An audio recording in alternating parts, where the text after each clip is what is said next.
Okay, thank you very much. Good to be with you all. We're in a very critical phase of our war against the coronavirus. It's vital that every American follows our guidelines on the 30 days to slow the spread. The sacrifices we make over the next 4 weeks will have countless American lives saved. We're going to save a lot of American lives, and we're in control of our own fate, very much so. Maintaining social distance, practicing vigorous hygiene, and staying at home are your most effective ways to win the war and to escape danger. While you're fighting this battle from home, we're working with the best scientists, doctors, and researchers anywhere in the world. We're racing to develop new ways to protect against the virus, as well as therapies, treatments, and ultimately a vaccine, and we're making a lot of progress. I think medically a lot of progress. At the same time, we're also racing to get relief to American workers and small businesses, as you know. I want to remind small business owners across America that the Paycheck Protection Program is launching tomorrow. Nearly $350 billion in loans will be available to small businesses, including sole proprietors. These loans are up to 100% forgivable as long as employers keep paying their workers. Got to take care of your workers. Furthermore, we want Social Security beneficiaries to know that if they are typically not required to file a tax return, they don't have to file one in order to receive the direct cash payments that will soon be distributed to American citizens. The Treasury will deposit the money directly into the bank accounts, and don't forget, I will always protect your Social Security, your Medicare, and your Medicaid. We're protecting Social Security, Medicare, and Medicaid, and I always will. I'd like now to invite SBA Administrator Jovita Carranza, who's doing a fantastic job. She's going to be very busy in the next little while, and Secretary Steve Mnuchin to say a few words about these vital initiatives, and then we'll get on to the attack of the virus itself. And please, if I might, Steve and Jovita. Thank you. Thank you, Mr. President. And Mr. Vice President, Secretary Mnuchin, Ivanka Trump, and all who I have been working closely with in this effort. Small business is the backbone of the American economy, and the President has put the nation's 30 million small businesses front and center in the response effort, and we are working hard to get money to them quickly. This is an unprecedented effort by this administration to support small businesses, and we know that there will be challenges in the process. Secretary Mnuchin and I are working in tandem to ensure that feedback from our partners is being heard and implemented. The private and public sector must work closely together to ensure that small businesses and their workers across the country are put first. This administration believes wholeheartedly that if you are a small business, you are a critical part of the economic fabric of this country, and your viability is critical to the economic well-being of your employees. At SBA, we are working around the clock to support small businesses, ensuring that we are prioritizing emergency capital for small businesses that are suffering economic harm as a result of this unprecedented situation. This relief will help stabilize the small business sector by providing businesses with the financial resources they need to keep their workers employed and keep up with their day-to-day operating expenses. Today, I want to ensure that small businesses all over the country know about the Paycheck Protection Program and how they can benefit from this. Simply put, the Paycheck Protection Program is to help keep employees on payroll and small businesses open. SBA will forgive the portion of the loan that is used toward job retention and certain other expenses. We are working closely with lenders so that businesses can go directly to their local lenders. Paycheck Protection Program is in addition to substantial work that the SBA has and will continue to do to help small businesses, including providing advances on SBA disaster loans and forgiving existing SBA loan payments over the next 6 months. Additional details on these critically important programs can be found at sba.gov, and we will be updating these resources regularly. Our hearts go out to those affected by this terrible virus. Our communities around the country are stepping up, and we will get through this together. At SBA, we know that every phone call, email, or application submitted has a small business owner, their employees, and the communities they support are on the other side. Our most important objective is to allow small businesses to keep their employees on board and keep their businesses viable through this unprecedented disruption. I want to reiterate the importance of patience in this process as we work together to ensure that businesses are able to access needed credit. We will continue working around the clock as we've done with our federal and private sector partners, expanding capacity and working to make our systems as robust as possible to meet the needs. Thank you, Mr. President. Thank you, very good. Thank you. Thank you, Mr. President. Thank you, Mr. Vice President. Thank you, Jovita. Mr. President, you've made clear to us we now need to execute. We need to get money to small business and American workers, and that's what we're doing.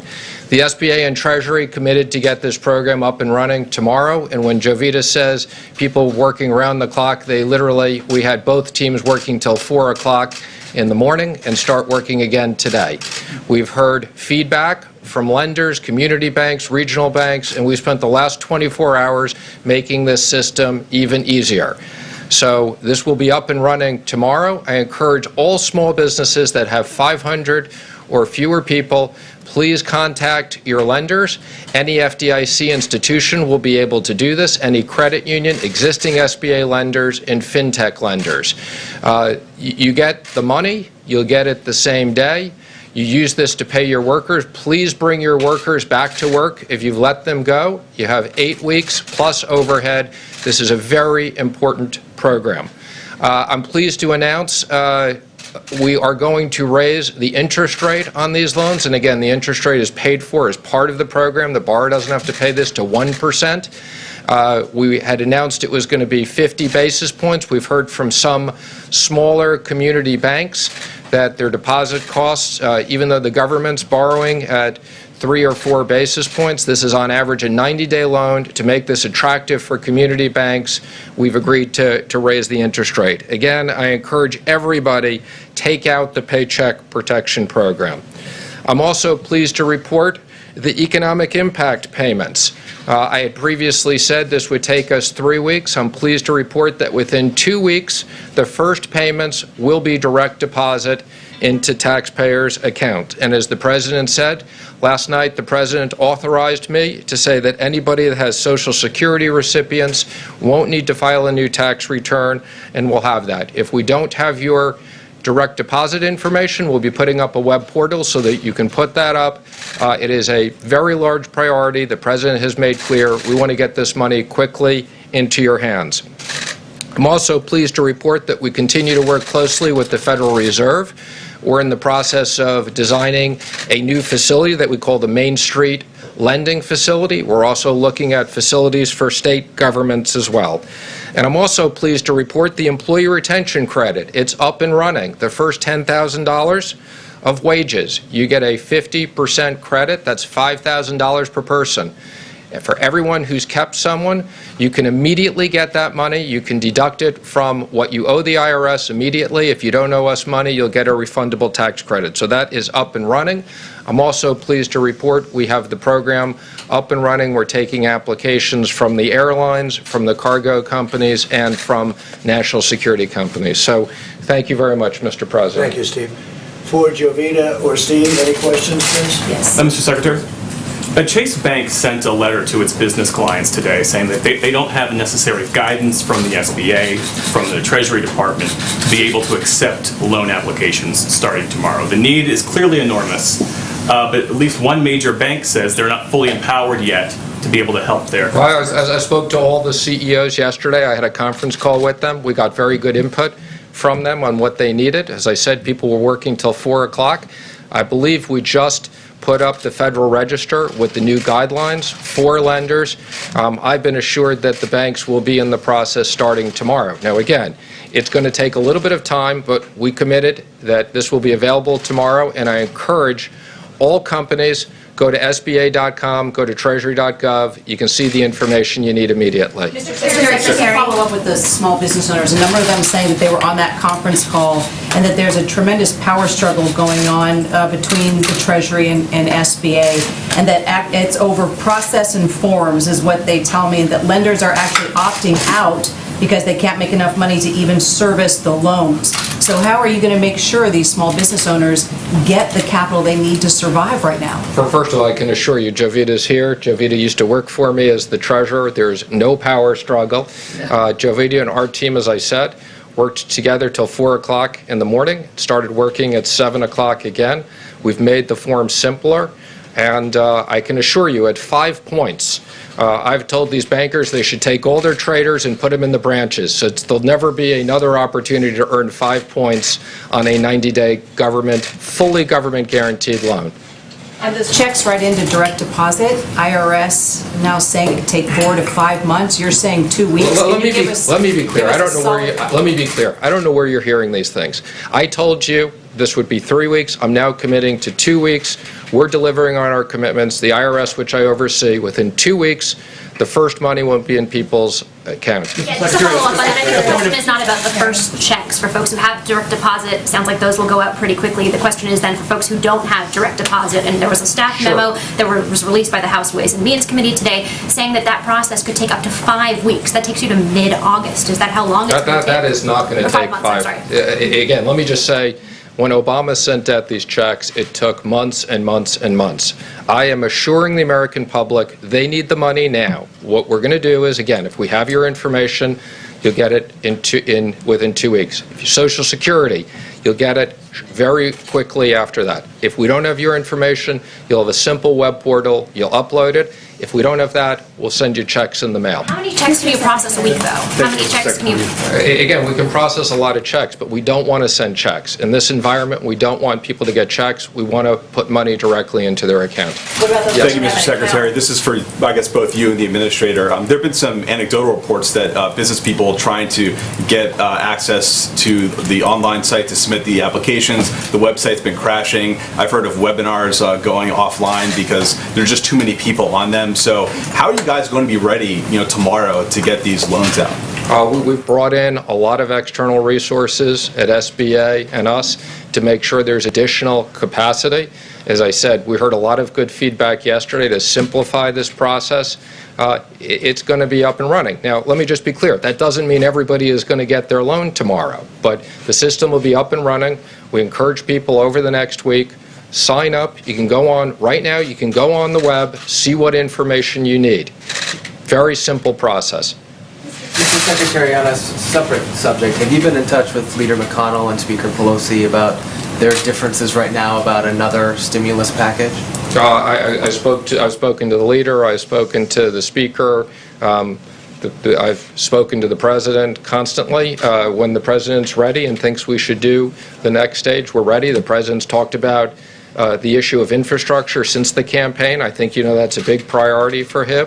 And again, if we run out of money on the small business program, we'll be back right away to Congress to get this increased. Does the unemployment numbers today increase the urgency of doing a phase 4?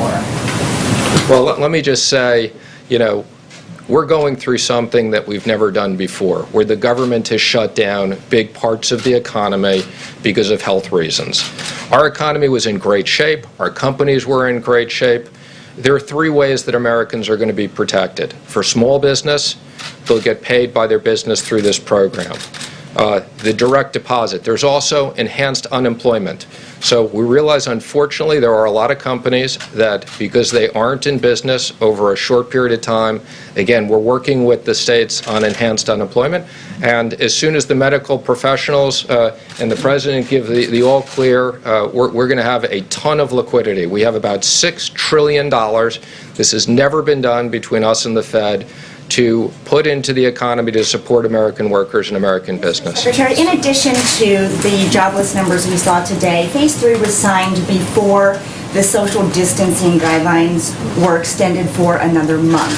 So what additional relief are you going to give to Americans as they stay out of work for all these extra weeks? I mean, what are you waiting for?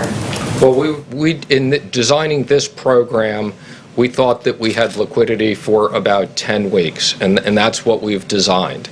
And again, I think the president's been very clear. If we need to go back to Congress to support the American economy and American workers, we will be doing that. Mr. Secretary.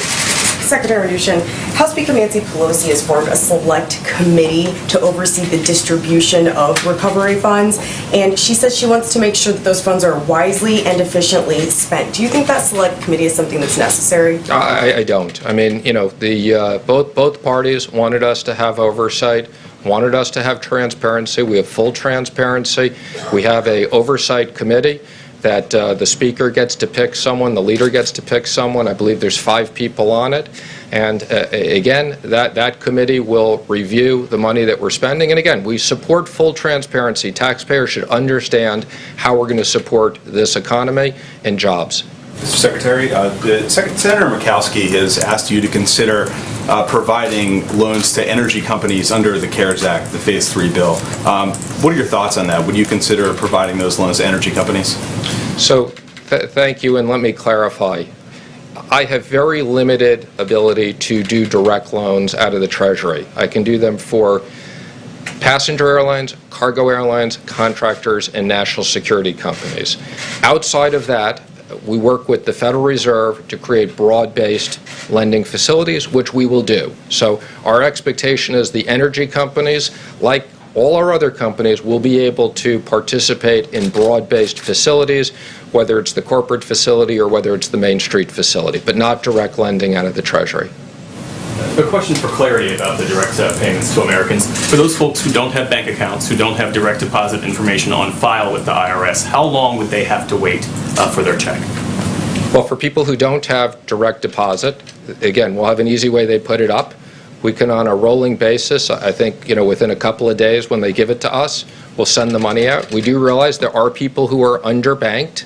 And again, we're working with all the digital companies, prepaid debit cards. We're working with all of them to make sure we have a process that every American gets their money quickly. This money does people no good if it shows up in 4 months, and we will deliver on that promise. So quickly is a matter of weeks then, perhaps, not months. Quickly is a matter of weeks and not months. That's correct. Would you consider a moratorium on... Go ahead.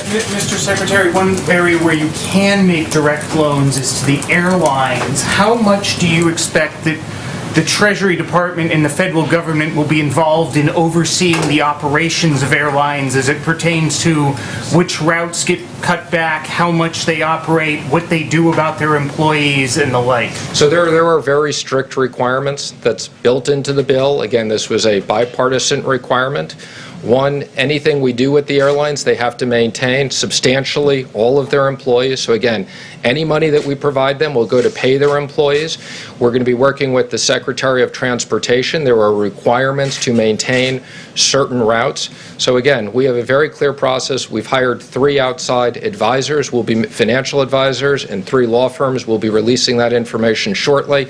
And I want to thank them. They're all working for basically very, very little money. They couldn't work for free, so they've agreed to basically work for what they would sign up to work for charitable organizations. So again, no big fees to bankers. We got a great team of 3 lawyers and 3 financial advisors that will assist us. Mr. Secretary, just to follow up on that, will you give us a list of the names of those people who are advising you when you release the information? Of course we will. We'll give you the names as well as the contracts. Do you have any names right now other than BlackRock? So again, I'm happy to announce it. We have the PJT Partners, okay, is going to do the passenger airlines. Moelis & Company is going to do the cargo and contractors, and Perella Weinberg will handle the national security. And there'll be 3 law firms which we'll announce shortly that will be working in each one of those sectors. And again, let me just be clear. We need to get this done quickly. The airlines need money. We're going to work very closely with the Department of Transportation and get this done quickly. We've actually already received contracts from a lot of the people. Again, there's guidance up on the web. Full transparency, we've asked for applications. Secretary, on the airline issue again, Speaker Pelosi and others have said that the government taking stakes in those airlines should not be a condition for the federal government to provide payroll support specifically. What's your response to that? I spoke to the Speaker last night about that. This was something that was highly negotiated between the Republicans and the Democrats. The President was personally involved in this. He was on the phone with us many times. Mitch McConnell, Mark Meadows, senators on both sides. There is a specific line in the bill that says that the Secretary, meaning me, will determine proper compensation. So this is not a bailout for the airlines, and I will be working, once we get our advice from our financial advisors, we get the applications from the airlines, I'll be working very closely with the President, and we'll make sure that we strike the right balance, not a bailout, taxpayers get compensated, but these airlines, these are national security issues, we want to keep our airlines intact. Mr. Secretary, just more broadly, perhaps for the administrator, if not for you as well, some small businesses, restaurant owners, for example, are finding that laying off their employees so that they can start collecting unemployment is better both for them as business owners and for their workers.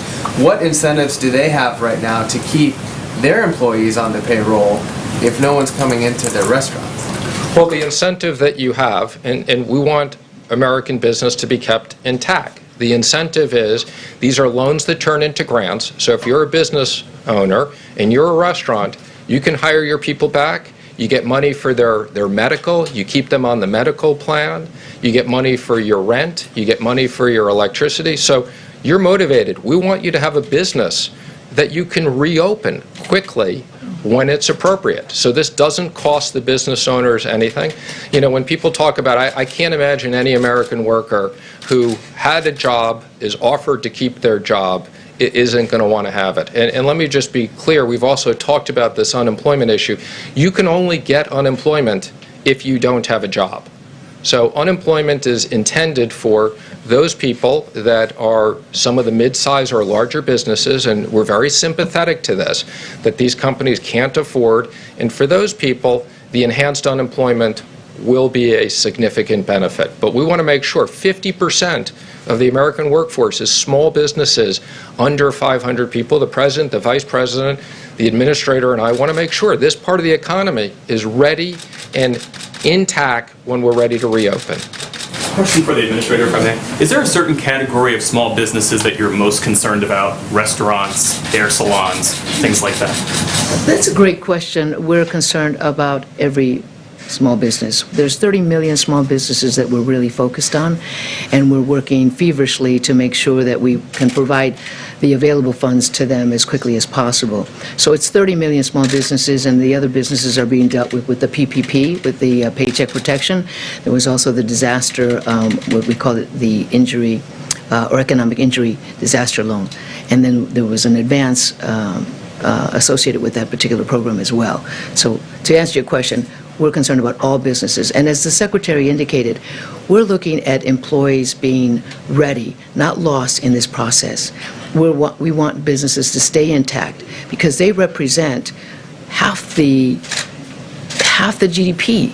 So if we spend $1 trillion to support $10 trillion, or 11 trillion, I think that's a significant investment, and that's what we're focused on. Is there a certain segment that you think is particularly vulnerable? Hang on, I just want to make one comment for explanation, because I want to make sure everybody out there understands this. If you're an independent contractor, if you're a sole proprietor, you're eligible for this as well. Now, that program won't be up and running until next week, but again, this is a very broad definition of small business. So if you're an independent plumber, if you're an independent contractor, you're covered under this program.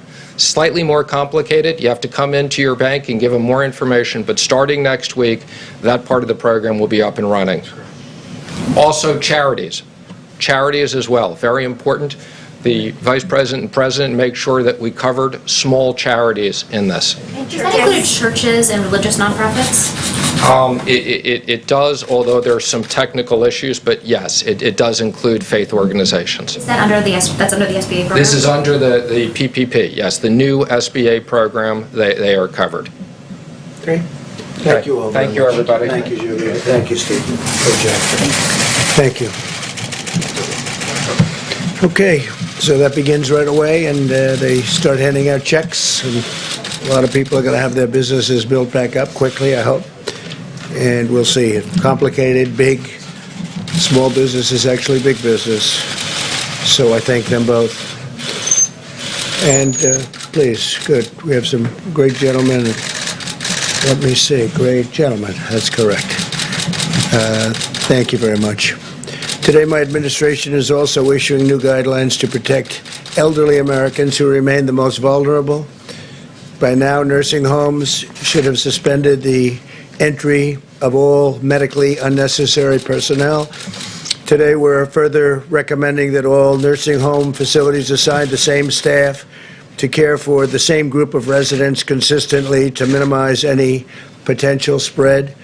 And we're also urging facilities to designate separate areas for healthy and sick residents. And this is a practice that we probably will be recommending into the future long after the enemy is gone, this particular enemy is gone. We're also making every effort to provide relief to our great veterans.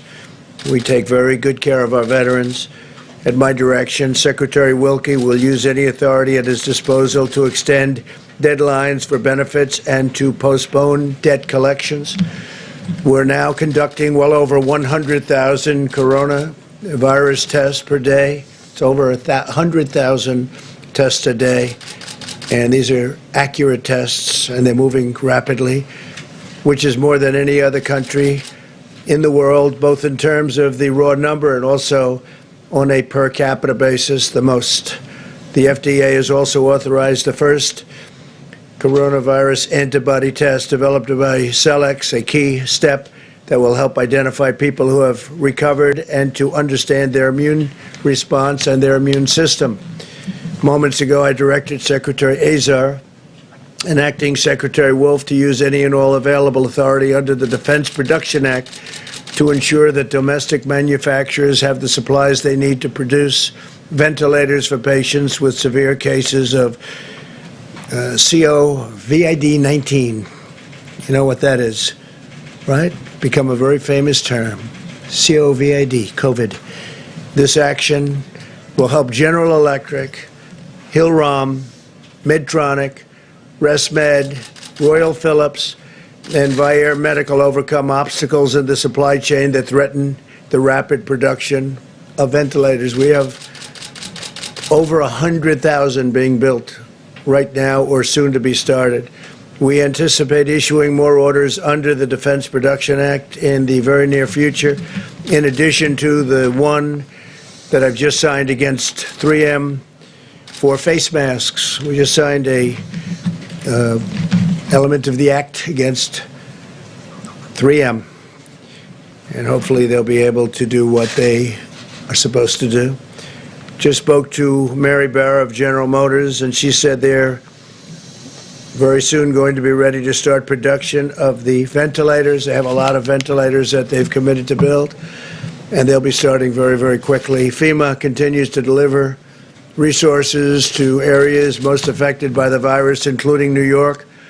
On top of the 3,000 beds we're already providing to the Javits Center, the Department of Defense is adding another 48 ICU beds. Governor Cuomo has asked that this facility go, and it's a big, beautiful facility, it be converted to a COVID hospital.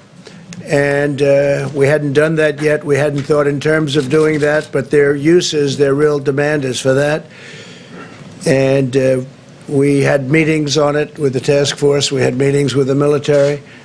And I've decided to say, yes, I'm going to do that, that I will be signing and agreeing to a yes answer, so that we will be doing that, and also we will be staffing it. So the federal government is doing a lot of things that wasn't anticipated that it do. This is a 2,500 and/or 2,900 can easily be set up hospital built in Javits Center, and so we're going to be converting that to a COVID-19 hospital, and it's going to be staffed by the military and by the federal government. And based on the fact that I agreed to that, we had two other facilities that were likewise asking for it, and that would be in Louisiana and also in Dallas, and we'll be doing those. We spoke to the governor of Louisiana, spoke to the governor of Texas, and we've told them that we will be staffing those hospitals again above and beyond, but that's okay. We have to do that. In addition, the USNS Comfort is docked in New York to accept patients. That is a non-COVID. To date, FEMA has delivered more than 4 million N95 mask respirators. And think of that, 4 million. Don't forget, we're a secondary source. The states are doing it, and we're backing them up. But we've gotten 4 million N95 respirators, 1.8 million surgical masks, 460,000 face shields, 1.4 million gloves, and 4,400 ventilators just to the city and to the state of New York. And some of them now are being sent. I spoke with both Governor Cuomo and Mayor de Blasio a little while ago, and some of them are being sent to the city.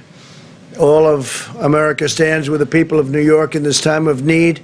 It's definitely a hot spot, but we have other hot spots also, and we're taking care of them very, very strongly, very powerfully. We have the finest people in the world in those locations, and I think the federal government has not only acted early, but acted quickly, professionally. There's no people like this. Doctors, nurses, first responders, and other healthcare providers who want to help New York at this critical time should visit website nyc.gov/help-now. nyc.gov/help-now. They need help now. They need people to help them. We have great facilities, and we've built some brand new facilities, big ones, but we need help. We need help for professional people. So if you're in an area that isn't so affected, and you're a doctor, a nurse, a healthcare worker, please get to that website, and we would really appreciate your help. New York City needs it. Louisiana, by the way, needs it. Michigan needs it. Whatever you can do, those are very strong hotspots. They need help. In recent weeks, as the virus has spread and economic hardship has followed, we have seen Americans unite with incredible selflessness and compassion. I want to remind everyone here in our nation's capital, especially in Congress, that this is not the time for politics, endless partisan investigations. Here we go again. Have already done extraordinary damage to our country in recent years. You see what happens. It's witch hunt after witch hunt after witch hunt. And in the end, the people doing the witch hunt have been losing, and they've been losing by a lot. It's not any time for witch hunts. It's time to get this enemy defeated. Conducting these partisan investigations in the middle of a pandemic is a really big waste of vital resources, time, attention, and we want to fight for American lives, not waste time and build up my poll numbers, because that's all they're doing, because everyone knows it's ridiculous. So we want to focus on the people of this country, even the people of the world. We're going to be able to help them, because right now, as an example, we're building so many ventilators. Very, very hard to build, but we're building thousands thousands of them. And a lot of them will be coming at a time when we won't need them as badly, because it takes time, very complex, very expensive, and we'll be able to help outside of our country. We think we'll be able to help. That's something that you cannot easily produce. As citizens, we're linked together by the shared bonds of national love, loyalty, and affection. There's no earthly force more powerful than the patriotic pride that stirs in our hearts, and that is so true. It's incredible the job that everybody's been doing, everybody. They don't sleep, they don't go to bed, sometimes they get nothing. Said to somebody recently on the task force, how many hours sleep have you gotten over the last couple of days? The answer was none, none. In one Massachusetts neighborhood, citizens come out of their homes each night at 8 o'clock from their porches and they sing God Bless America. Others have joined in, spreading from house to house, down one street up to the next, until their little town with a spirit of patriotism and reminding all Americans that we're all in this together. We'll fight together and we will win together. We're going to win this. Now what I'd like to do is I'm going to step out. We have a meeting on this subject, and I'm going to step out just for a few moments. I'll be right back. We'll answer some questions. But you have some very hardworking people who have done an incredible job, led by Vice President Mike Pence, head of the task force, and then Jared Kushner is going to say a few words, and Admiral Polovchek, Peter Navarro, Dr. Birx, and myself. I'll be right back. So I'll see you in a little while. I did take a test. It just came out. This is from the White House physician. You may have it. Just came out. I just took it this morning. And I took it. It took me literally a minute to take it. And it took me, I guess it was 14 or 15 minutes. I went to work. I didn't wait for it, but he said it took 14 minutes or something to come up with a conclusion. And it said the president tested negative for COVID-19. So that's the second one. I think I took it really out of curiosity to see how quickly it worked and fast it worked, and it's a lot easier. I've done them both. And the second one is much more pleasant, Jeff. I can tell you that. Much more pleasant. So I'll be back in a little while. And Mike, please take over. Thank you. Thank you all very much. I'll be right back. Thank you, Mr. President.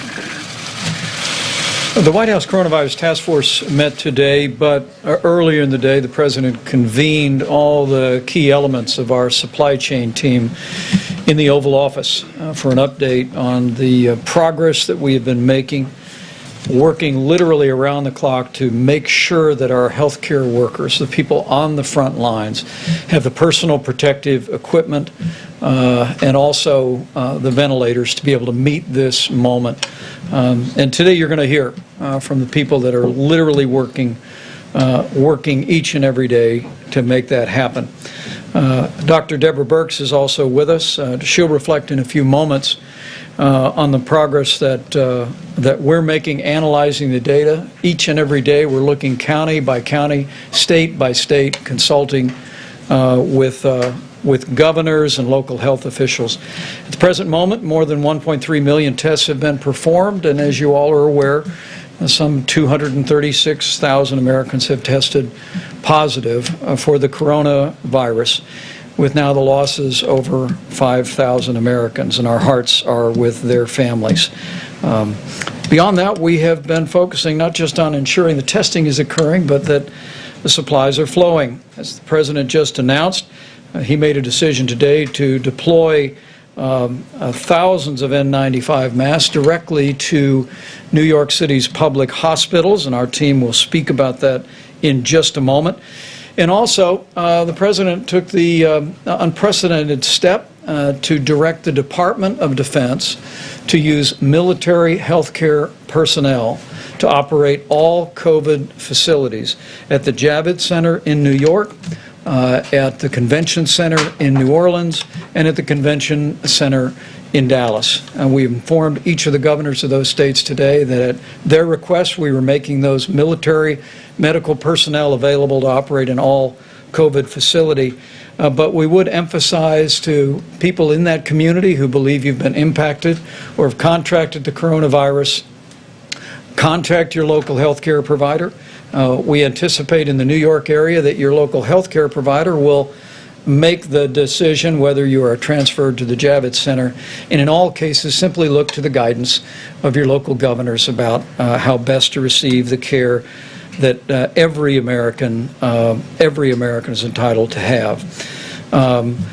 Beyond that, let me say that we have been working through FEMA's acquisition process, not only to deploy, but to gather up personal protective equipment. And in just a few moments, you will hear from Admiral John Polovchek about the extraordinary progress that we have made in deploying not just the strategic national stockpile, but also in identifying on the commercial marketplace around America and around the world literally millions of N95 masks, surgical gowns, gloves, protective equipment. And at this point, we've distributed some 7,600 ventilators. And you'll hear today specifically about the states that have received those ventilators. This team has truly acted in an inspiring way and literally is working with dozens and dozens of people at the FEMA Stabilization Task Force to make sure that we are leaving no stone unturned to find the supplies we need. Let me also say today you're going to hear from Jared Kushner, Senior Advisor to the President of the United States, but someone that the White House Coronavirus Task Force directed to work with FEMA on supply chain issues. And in recent weeks, he's been leading a working group in conjunction with FEMA that literally has identified millions of medical supplies around the nation and around the world, and we're grateful for his efforts and his leadership. Finally, you'll hear from Peter Navarro, who will explain the action the President took today using the Defense Production Act.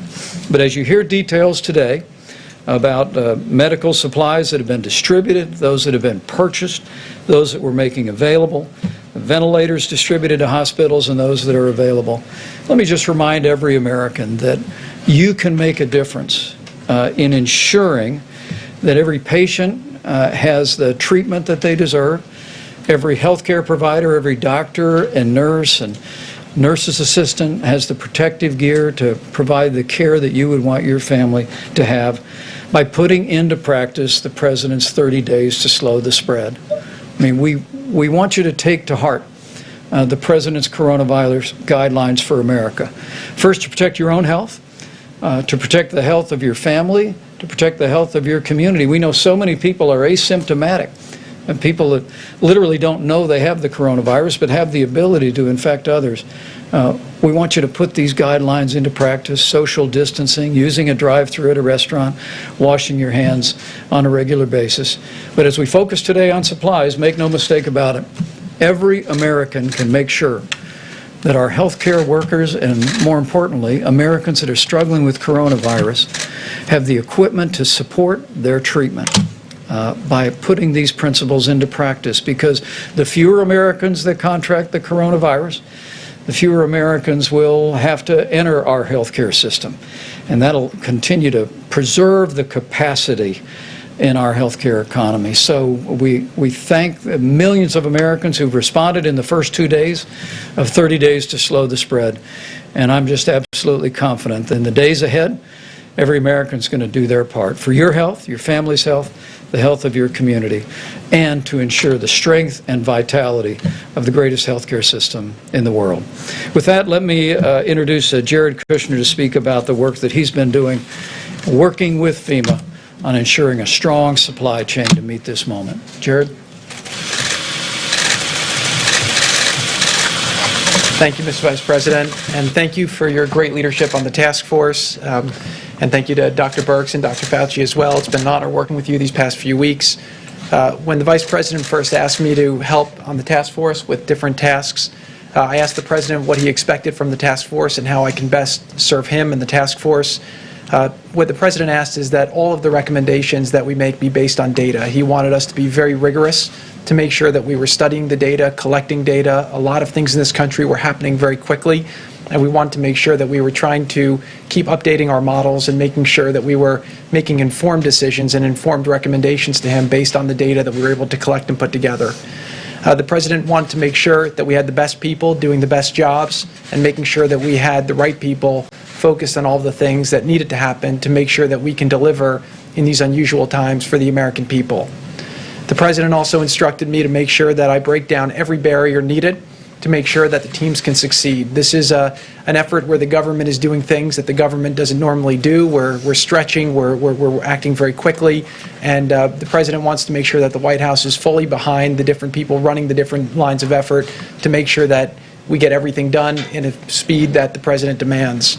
The President also wanted us to make sure we think outside the box, make sure we're finding all the best thinkers in the country, making sure we're getting all the best ideas, and that we're doing everything possible to make sure that we can keep Americans safe and make sure we bring a quick end to this in the best way possible and balance all the different aspects that need to be thought of while we do this. This truly is a historic challenge. We have not seen something like this in a very, very long time, but I am very confident that by bringing innovative solutions to these hard problems, we will make progress. Today, we were briefing the President earlier. He asked me to come out and talk a little bit about what we've been doing on the supply chain task force, which Admiral Plevchik has been leading. And what he's been very impressed by is the way that we've been resourceful to find product all over the world, all over the country, and we are finding ways to solve the different problems. The President's been very, very hands-on in this. He's really instructed us to leave no stone unturned. Just this morning, very early this morning, I got a call from the President.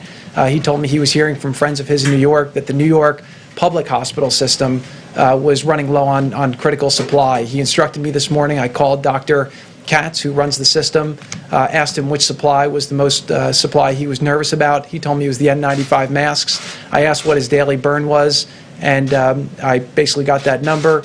Called up Admiral Plevchik, made sure we had the inventory. We went to the President today, and earlier today the President called Mayor de Blasio to inform him that we were going to send a month of supply to the New York Public Hospital System to make sure that the workers on the front line can rest assured that they have the N95 masks that they need to get through the next month. We'll be doing similar things with all the different public hospitals that are in the hotspot zones and making sure that we're constantly in communications with the local communities. One thing I will say, just based on data, is that we've been getting a lot of data from different governors and from different mayors and from different cities. One thing I've seen FEMA do very, very well over the last week or so is now we're getting real-time data from a lot of cities, people who have requests for different products and supplies. A lot of them are doing it based on projections, which are not the realistic projections. The projections change every day as we see the cases, as we see the impacts of the Stop the Spread effort that this task force recommended and the President has been pushing forward. So I do think that we'll see that hopefully there'll be impact of that. And the task force has been working very hard through the FEMA group with Admiral Plevchik to make sure that we're getting the supplies to people before they run out and making sure that we're doing it in a proper way. I'd like to just introduce Admiral Plevchik, who before coming to this, I guess still is, he's the Vice Director for Logistics for the Joint Staff. I got a call from one of the senators saying, well, why don't you put a great military person in charge of the logistics and the supply chain and the Defense Production Act? And I said, well, the President already did that. This is the best man that we have in the country for supplies and logistics. He joined the task force 13 days ago over at FEMA. And he's built a team, really at the direction of the Vice President, that includes people from FEMA, OMB, the FDA, HHS, the White House, and from everywhere else. And what they've done over the last 13 days has been really extraordinary. We've done things that the government has never done before, quicker than they've ever done it before. And what we're seeing now is we found a lot of supplies in the country. We've been distributing them where we anticipate there will be needs, and also trying to make sure that we're hitting places where there are needs. So I can tell you the people in the task force, they're working day and night. You've got a lot of people in the government. We recognize the challenge that America faces right now. We know what a lot of the people on the front lines are facing, the fear that they have that they won't have the supplies they need, and our goal is to work as hard as we can to make sure that we don't let them down. So I just want to thank everybody, and with that I'll introduce Admiral Plevchik, who's doing an amazing job. Thank you, Mr. Kushner, Mr. Vice President. So today I'm going to cover a couple items, five things. First thing I'm going to talk about is resources pushed out from the federal government. And then I'm going to talk about this air bridge, which you may have heard about. I'm going to talk about data. As you said, Mr. Kushner is absolutely right. We're trying to be data-driven. And then I'm going to talk a little bit about how we're trying to expand the industrial base here to meet this challenge. So the first thing I want to talk about is surgical masks. So you've quickly stated numbers here. So I'm about to go through several different slides to give you just scale and magnitude of federal resources that have been applied at the problem. So 27.1 million surgical masks pushed out to state governments. For N95 masks, 19.5 million N95 masks. And so if I was in a local hospital that was running short, I would look upward because the federal government has pushed out resources. So for protective gloves, 22.4 million pairs of protective gloves. For face shields, 5.2 million face shields. For ventilators, we have pushed to the states more than 7,600 ventilators, and I think as I was coming over here, that number's changed slightly. I think it's now 7,640 given to these states, to the predominantly these states. So we wanted you to have some numbers. Now, as we've indicated, we had ventilators in the national stockpile. We pushed ventilators out. We're holding ventilators to put to the point of need, but we're also buying ventilators, asking the industrial base who produces approximately, prior to COVID, approximately 30,000 ventilators a year. We are going to, over the next several months, by the end of June, work to acquire 100,000. And so one of the tools that we're going to, I can anticipate needing, we've already executed, is all of those vendors that we're buying them from potentially will need help in their supply chains with their suppliers.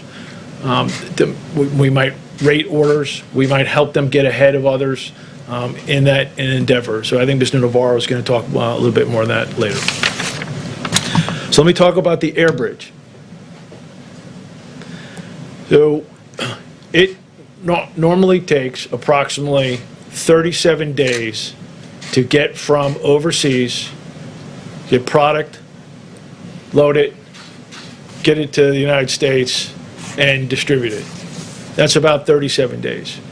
So to prime the pump, so to speak, we have lined on an air bridge to get product here faster, working with our major suppliers as they work to fill orders to get more to healthcare workers now. We are working to align transportation to product.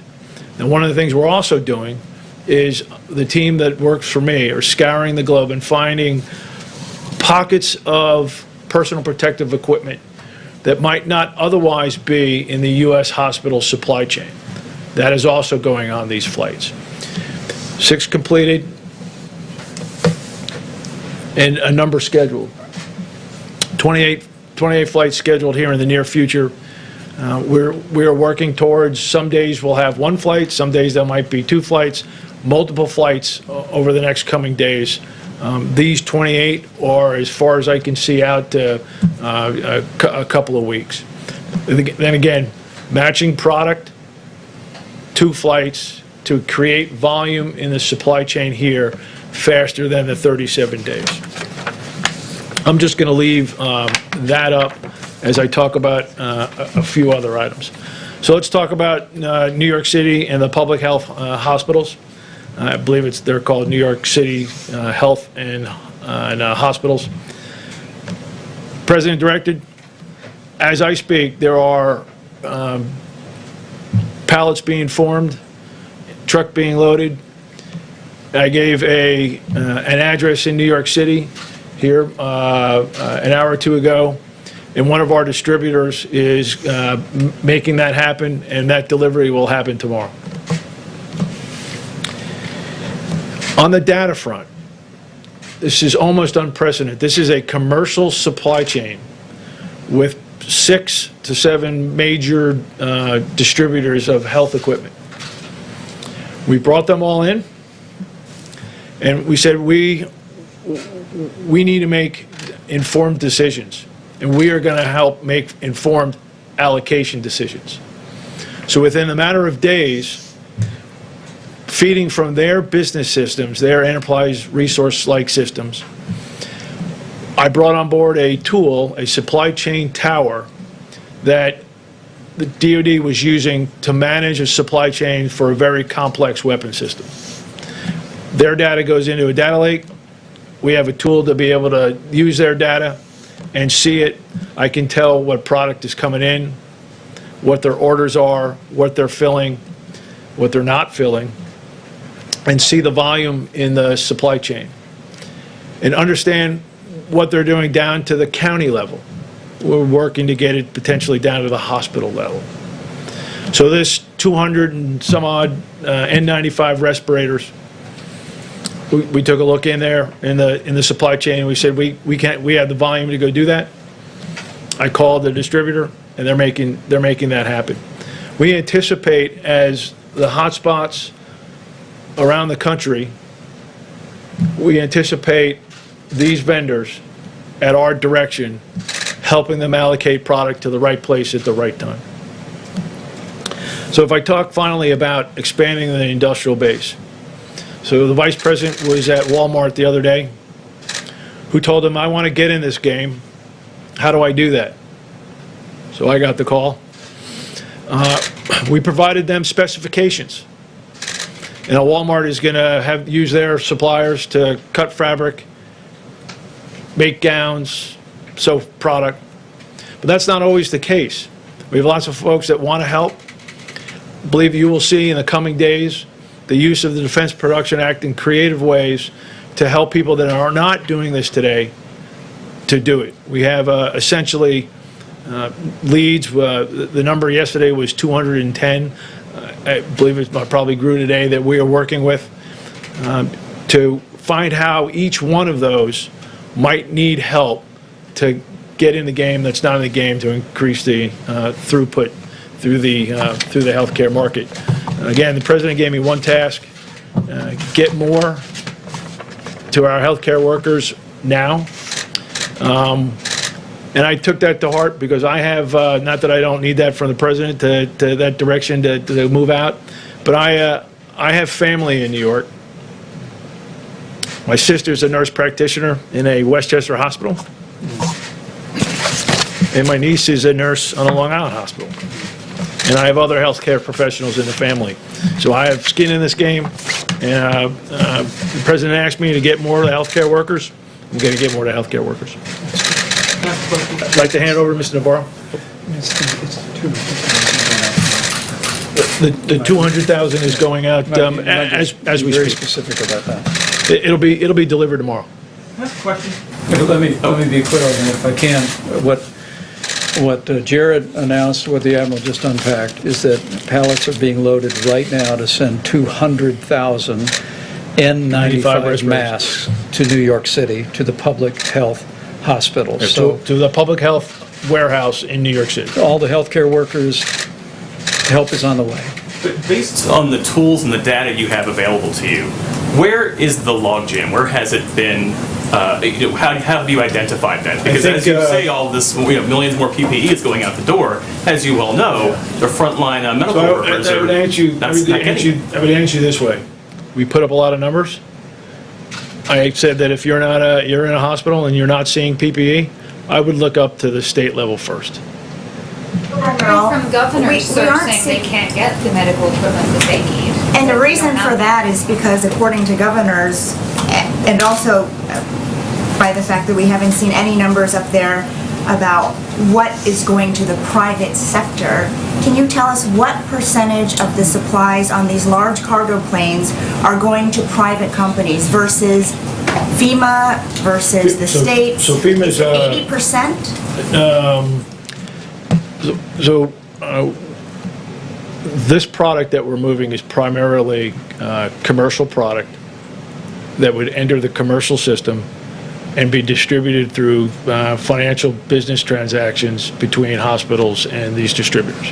So just to clarify, that explains why states say they're bidding like they're on eBay, because the supplies are going to the private sector, and then they have to go there to get the supplies. That's normally how things work, right? So I'm not here to disrupt a supply chain. So look, these 6 distributors, 6, 7, they have 600 to 700 warehouses.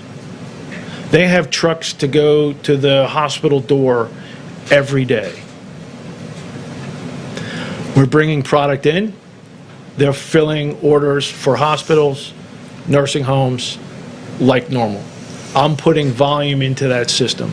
I would say that we have the data now. So we put together this data element over the last, 13 days. Get the people in, look at the problem, build this. I am now seeing truth about what's in the supply chain, and I would say that there's been some abnormal behavior. Okay? Yes, thank you, Admiral. House Oversight Committee Democrats say that FEMA officials told them that the ventilators that the government has ordered won't be ready until June, which is well after the expected peak. Will the Defense Production Act memo signed today do anything to speed that up? Yes, I will. Mr. Navarro will talk about that. We're online to receive several thousand ventilators in the month of April and several thousand more ventilators in the month of May, ramping up to a big number in June. Again, going from an industry that produces about 30,000 annual to a very big number. Admiral, are you confident that the system means the states with the greatest need are getting the supplies? Yes. So because a lot of governors are saying that they can't get what they need, and different states have more pressing urgency, obviously, depending on the case. So we're marrying up where CDC, where the demand for COVID is, to what's in the commercial system. We're providing that to the commercial system, and we are making allocations to those of most pressing need. 13 days. We now have the data. We now can make informed decisions. And so all of the I need, I now know the volume that has been happening and needs to be happening. So, Admiral, with that, and Mr. President, I'd love for you to weigh in on this as well. You talk about, well, you alluded to the fact there is possibly some shady business going on, that the product is here in the United States. And coming here. Yes, and it is coming here. It's coming from China. It's in warehouses. It's being made here in the United States. It's in warehouses, but it's going to the highest bidder. So, what can be done to keep those products here in the United States, not go overseas where companies are making a lot of money, and get it distributed to the most critical places here in the U.S. I would love to hear from how's that being done, because doctors, I've talked to surgeons on a regular basis. Let me give you the bigger view of the DPA, and we'll directly address that. What we have essentially is a nation at war. We have a wartime president standing behind me. The Defense Production Act is one of the most powerful weapons this administration can use to fight the invisible enemy of the virus. When I spoke with you last week, I explained the 3 points of the compass DPA can be used to hit. The first one is mobilization of the industrial base. This can involve things like repurposing from, say, a distiller like Pernod Ricard, from liquor to hand sanitizer. It can also involve expansion of production, which is having Honeywell, which makes N95 masks, open a new factory in Smithfield, Rhode Island. With respect to the second point of the compass, allocation of resources, we have 2 issues there. If you look at the manufacturer itself, what you want to make sure is that the supply chain, which can go 7 tiers deep, has enough components in that supply chain so we can actually make what we need. And then once it's made, you also want to make sure that it goes to the right people.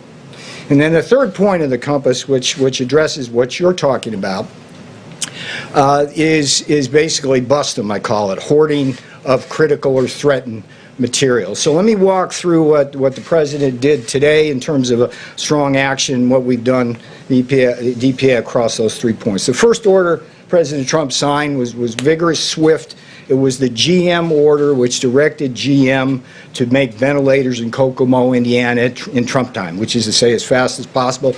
As the President mentioned, he spoke to Mary Barra today, the CEO of GM. That is moving forward at the same time as the Ford project is moving forward in Rawsonville, Michigan, and I've issued a challenge to those two companies, a la Ford versus Ferrari. This is Ford versus GM.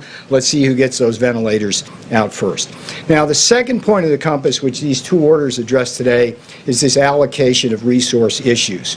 The ventilator companies themselves expressed concern that in this rush to build ventilators, there would be pressure on that supply chain. So what they requested that we do and the President do is to use the DPA to give this gentleman here, who's one of the strongest gentlemen in the world in terms of applying things, is to give him the ability to prioritize that supply chain for those ventilator manufacturers. And he will do things like give them what's called a DO rating in the defense procurement, which will allow them to get what they need. Now, the second order, which the President signed today, has to do with the other part of the equation, which is once they make the stuff, okay, where does it go to the right folks? And this is a 3M order. And to be frank, over the last several days, we've had some issues making sure that all of the production that 3M does around the world, enough of it is coming back here to the right places. So what's going to happen with the signing of that order in Trump time is we're going to resolve that issue with 3M probably by tomorrow close of business, because we can't afford to lose days or hours, even minutes in this crisis. Now, the third part of the compass, the third point there, this gets to the hoarding issue.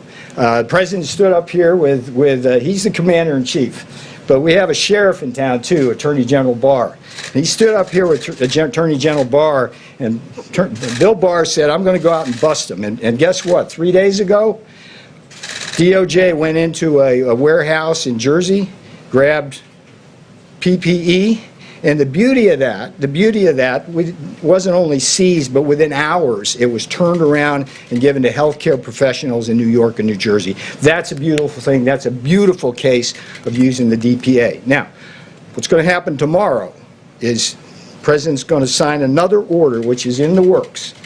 This is interesting. There is a black market springing up, which you have described, where we're having people bid against each other. Brokers come in, they're bidding and bidding on all this different PPE. It's driving the price up, and guess what? You know where it's going? The domestic sources here are being exported. That's what brokers When President Trump heard about that, he said, that's not going to happen anymore under my watch. So tomorrow we're bringing that order, and what's going to do is it's going to empower Customs and Border Protection with the help of people like the Post Office and express mail consigners like UPS to basically deal with that issue. So we are going to crack down unmercifully. And I would say to the hoarders out there, the brokers who are trying to make money off the misery of people in this country or around the world, that's got to stop. And if you've got inventory, what you need to do is pick up a phone and not call somebody out around the world. You call FEMA and say, we got some stuff, we'll give it to you at a fair price, and be done with that, because that stuff has absolutely got to stop. So hang on. So that's what we're going to be looking for, and when we hear cases like this, we're going to aggressively issue order after order to crack down on it. Now, this is not my role to take a bunch of questions, but let me tell you one other thing before I leave the podium. It's a story which I'd love to share with you today, because this again illustrates one of the key principles of this President and this Vice President, which is to wed the full force of the federal government with the full power of private enterprise. And just 2 days ago, we at the White House got an urgent SOS from the Chief of Police of the New York Police Department. And they are in a situation now, because of the strain on their resources, where personnel such as their homicide detectives were having to go on into houses and deal with COVID issues without protective gear. Now, the beauty of this president is because of his leadership, we were able to solve that problem in 2 phone calls. 2 phone calls. The first one went to Phoebe Novakovic at General Dynamics. Phoebe, can you call Tom Kennedy at Raytheon? I need you guys to basically scoop up all the Tyvek suits you can and find any gloves you can. This president, under his leadership, and the voluntary efforts and the pride and patriotism you talked about earlier, that we had 4,000 Tyvek suits delivered to the New York PD within 16 hours. That's a new record in Trump time. At the same time, a second phone call was made to Tara Engel at Pernod Ricard and Laura Lane at UPS. They were on the same phone call, and I said, Tara, Laura, we got this issue. They need hand sanitizer. Literally, within 2 hours, we had 50-gallon drums, 6,000 gallons of hand sanitizer on a UPS truck heading up to the NYPD, and it probably arrived today with a promise from Pernod that they will continue to supply the NYPD throughout the course of this crisis. So this is a beautiful thing that America is rallying to. We are becoming a stronger, more united nation, and I couldn't be more proud of this president, this administration. These guys up here are doing a heck of a job organizing the supply chain. And my promise to you is that the president is going to use that DPA to make sure that the American people, particularly our healthcare professionals, get the PPE, the medicines, everything we need. So let me stop there. I don't think it's my place here to field a bunch of questions. Good job. Thank you. Okay. What's the status of the Buy American executive order? Go ahead. No, go ahead. Answer. Sure, you go ahead. Okay. Come here. Come here. One of the things that this crisis has taught us, sir, is that we are dangerously over-dependent on a global supply chain. For our medicines, like penicillin, our medical supplies, like masks, and our medical equipment, like ventilators. We have, right now, as we speak, over 50 countries have already imposed some forms of export restrictions in their country against the rest of the world. And what we're learning from that is that no matter how many treaties you have, no matter how many alliances, no matter how many phone calls, when push comes to shove, you run the risk as a nation of not having what you need. And if there's any vindication of the president's Buy American, secure borders, and a strong manufacturing base philosophy, strategy, and belief, it is this crisis, because it underscores everything that we see there. So the Buy American order, which is going through process, would do a couple things. It would simply say, not during this crisis, because we don't want to disrupt anything. I want to be really clear about that. But going forward, after this is over, the VA, DOD, HHS, and this government buys American for essential medicines, our medical countermeasures, and the medical supplies and equipment we need. At the same time, it will deregulate so we can get the FDA and EPA to facilitate domestic manufacturing, and then innovate. Because the key here is having advanced manufacturing on U.S. soil that can leapfrog other countries so we don't have to worry about competing against cheap sweatshop labor, lax environmental regulations, different tax regimes, and the massive subsidies of foreign governments who are actually directly attacking our industrial base. So be patient with that, sir. The other priorities we have right now are the DPA and what the task force is doing. But if we learn anything from this crisis, it should be never again should we have to depend on the rest of the world for our essential medicines and countermeasures. And by the way, we've cut them out also, to be honest. We've stopped orders going from certain places, and in a couple of places, like we had a big order going to Italy on important outfits and some ventilators, and it was going to Italy. They made the order a long time ago, and I said, you got to let it go. They had an order, and I could have cut it, under the act. I could have cut it. I said, nope, you can't do that. You got to let it go. You know, they have big problems. We had an order going to Spain, and I said, let it go. I could have stopped it. I said, let it go. We're going to be fine. I said, let it go. So it works that way also. One other thing as to your question, oftentimes, and we've told this to the governors, Mike, we've been very strong on this, if you think there's bidding between federal government and state, let us know and we'll drop out immediately. Or you drop out and we lower the price. Against each other. No. If we're bidding against each other, I said find out who it is. And usually they know. Everyone knows. And we're notified, and we get notified, and we'll either drop out or they'll drop out. But we have another problem. There are 151 countries out there beyond the states. There are 151 countries that have this problem, and they're ordering too. It's really a mess. Now, in a little while, the hardest thing to get are the ventilators because they're, you know, it takes a while to build them. And we have thousands of them being built right now. In a little while, they'll be worth about $5. But right now, they're very valuable. And we're going to have a lot of them being shipped. In fact, that's why General Motors called up before Mary.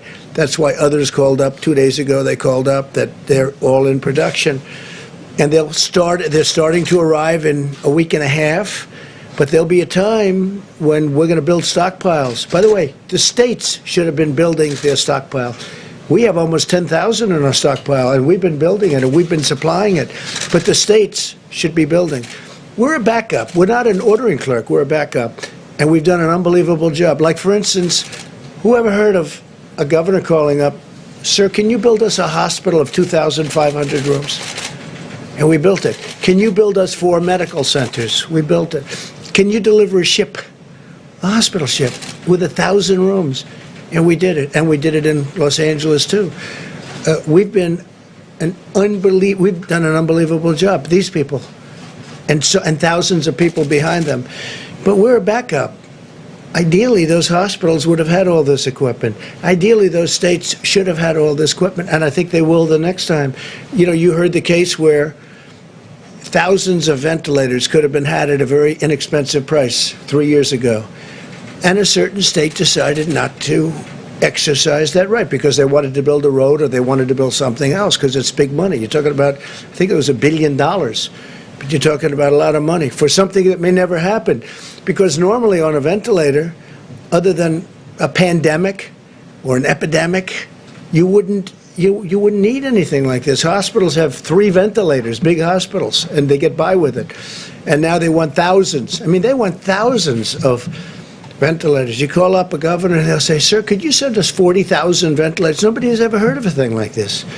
So they've done some job. Let me just tell you, when Secretary Mnuchin spoke, they want you to call not .com, but SBA.gov, okay, for the application and for information. Okay, so it's SBA, small business, SBA.gov, okay, if you don't mind. Yeah, let's go, please. Thank you, sir. Thank you, Mr. President. I want to follow up from a question yesterday regarding your administration's denial of the expansion of Obamacare's special enrollment period in the wake of this pandemic. In your own words, VP Pence gave a 5-minute non-answer, but people facing this pandemic illness and even worse, most experts say that having health care is critical to our nation's health and financial well-being. Can you assure Americans tonight that you will reopen Obamacare marketplace so that they can be covered in this time of combined health we're doing and better than financial that. Yeah, crisis? no, I understand the question, and we're doing better than that. We're going to try and get a cash payment to the people, and we're working out the mechanics of that with legislature. So we're going to try and get them a cash payment because just opening it up doesn't help as much. So we're going to work it out. So we're going to try and get for that certain group of people, it's a certain group of people, a cash payment. Go ahead. I really want to ask you about masks, but I also just wanted to follow up on a couple of hanging threads there. Just the question earlier about the bidding. What happens, though, when states are bidding against each other on those markets? Well, they have that, and they have to work that out. What they should do is they should have, long before this pandemic arrived, they should have been on the open market just buying. There was no competition. You could have made a great price. The states have to stock up. It's like one of those things. They waited. They didn't want to spend the money because they thought this would never happen. And their shelves, in some cases, were bare. And by the way, in some cases, they weren't. They were beautifully serviced. They did a good job. But in some cases, their shelves were bare. So the best thing they can do is when times become normalized, and they will, hopefully soon, and actually, you're going to have a lot of excess material because so much is being done right now in terms of protective gear, protective outfits. A lot's being done. It's going to be, within 6 months, it's going to be sold for the right price. They got to stack up for the next time. But we are doing that, and the Admiral's done a fantastic job. Senator Schumer wrote a letter today, and he says, you should put a military man in charge. I said, well, Chuck, if you knew a little bit more, we have one of the most highly respected people in the military, the Admiral. This is what he does, too, very professionally, and he's in charge. But Chuck didn't know that. Okay, Jeff first. Mr. President, you tweeted this morning about your call with Saudi Arabia's MBS. We've had some people say that the figures that you cited between 10 million and 15 million barrels per day is not what they're agreeing to. Can you be more specific about what? I don't know what they're agreeing to. I think they might agree to more than that. Look, Russia. Did he tell you that, sir? Russia, yeah, he did say that, actually. Russia talked about 10 million barrels. Russia and Saudi Arabia are fighting over this, and as everybody knows, it's really killing an industry, hurting Russia badly, hurting Saudi Arabia badly. I said, this is an easy one. It should be an easy one. And it may be 10, and it may be more than that. I was actually told it may be 10, as I told somebody before. It may be 10, and it may be more than that. Maybe it's 15. Maybe it goes up to 15. Could be as high as 15. And, there's a tremendous oversupply right now. That industry was oversupplied before the virus. And when the virus came along, they lost 35-40% of the world. And there's an unbelievable, you can't get a ship now. Every ship is loaded to the gills, sitting out someplace in the ocean. They're storage tanks. They're not even ships. They're storage tanks. So it would be great for Russia. It would be great for Saudi Arabia. I hope they make that deal, but that's what they told me. They said well, I think it'll be hopefully soon. I think hopefully they'll announce something soon. Now, can a deal be broken? Can something happen where it doesn't happen? I guess. In which case there's another alternative, but I'd rather not see that other alternative. I hope they can make a deal. I think they both want to make a deal. And they're both smart. They love their countries. They want to make a deal. It's good, but it's also good for the world if they do, because you save an industry. Yeah, please. Go ahead. Go ahead, in the back. What do you mean by cash payments? I'm going to let Mike, because we went over this very specifically, and I'll let you talk about it, Mike, because you responded last time. Right. Thank you, Mr. President. As I said yesterday, the President has put a priority on ensuring that no American has to worry about the cost of coronavirus testing, and we've been working every day to make sure that Americans don't have to worry about the cost of treatment.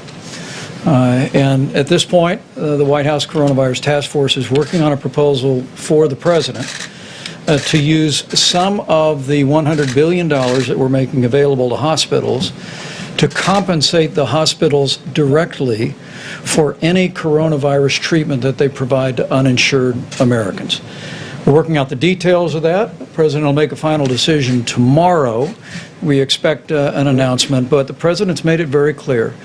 We don't want any American to worry about the cost of getting a test or the cost of getting treatment. And we've expanded coverage.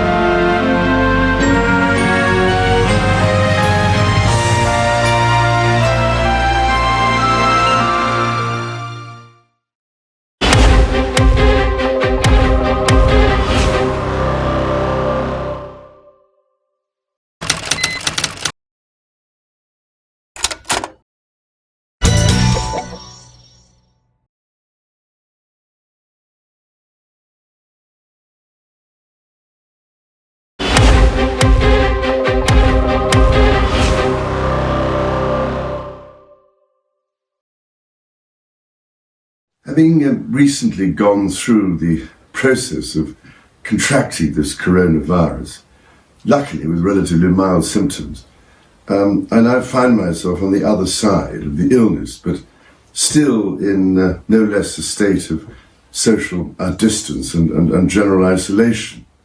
As we're all learning, this is a strange frustrating and often distressing experience when the presence of family and friends is no longer possible and the normal structures of life are suddenly removed.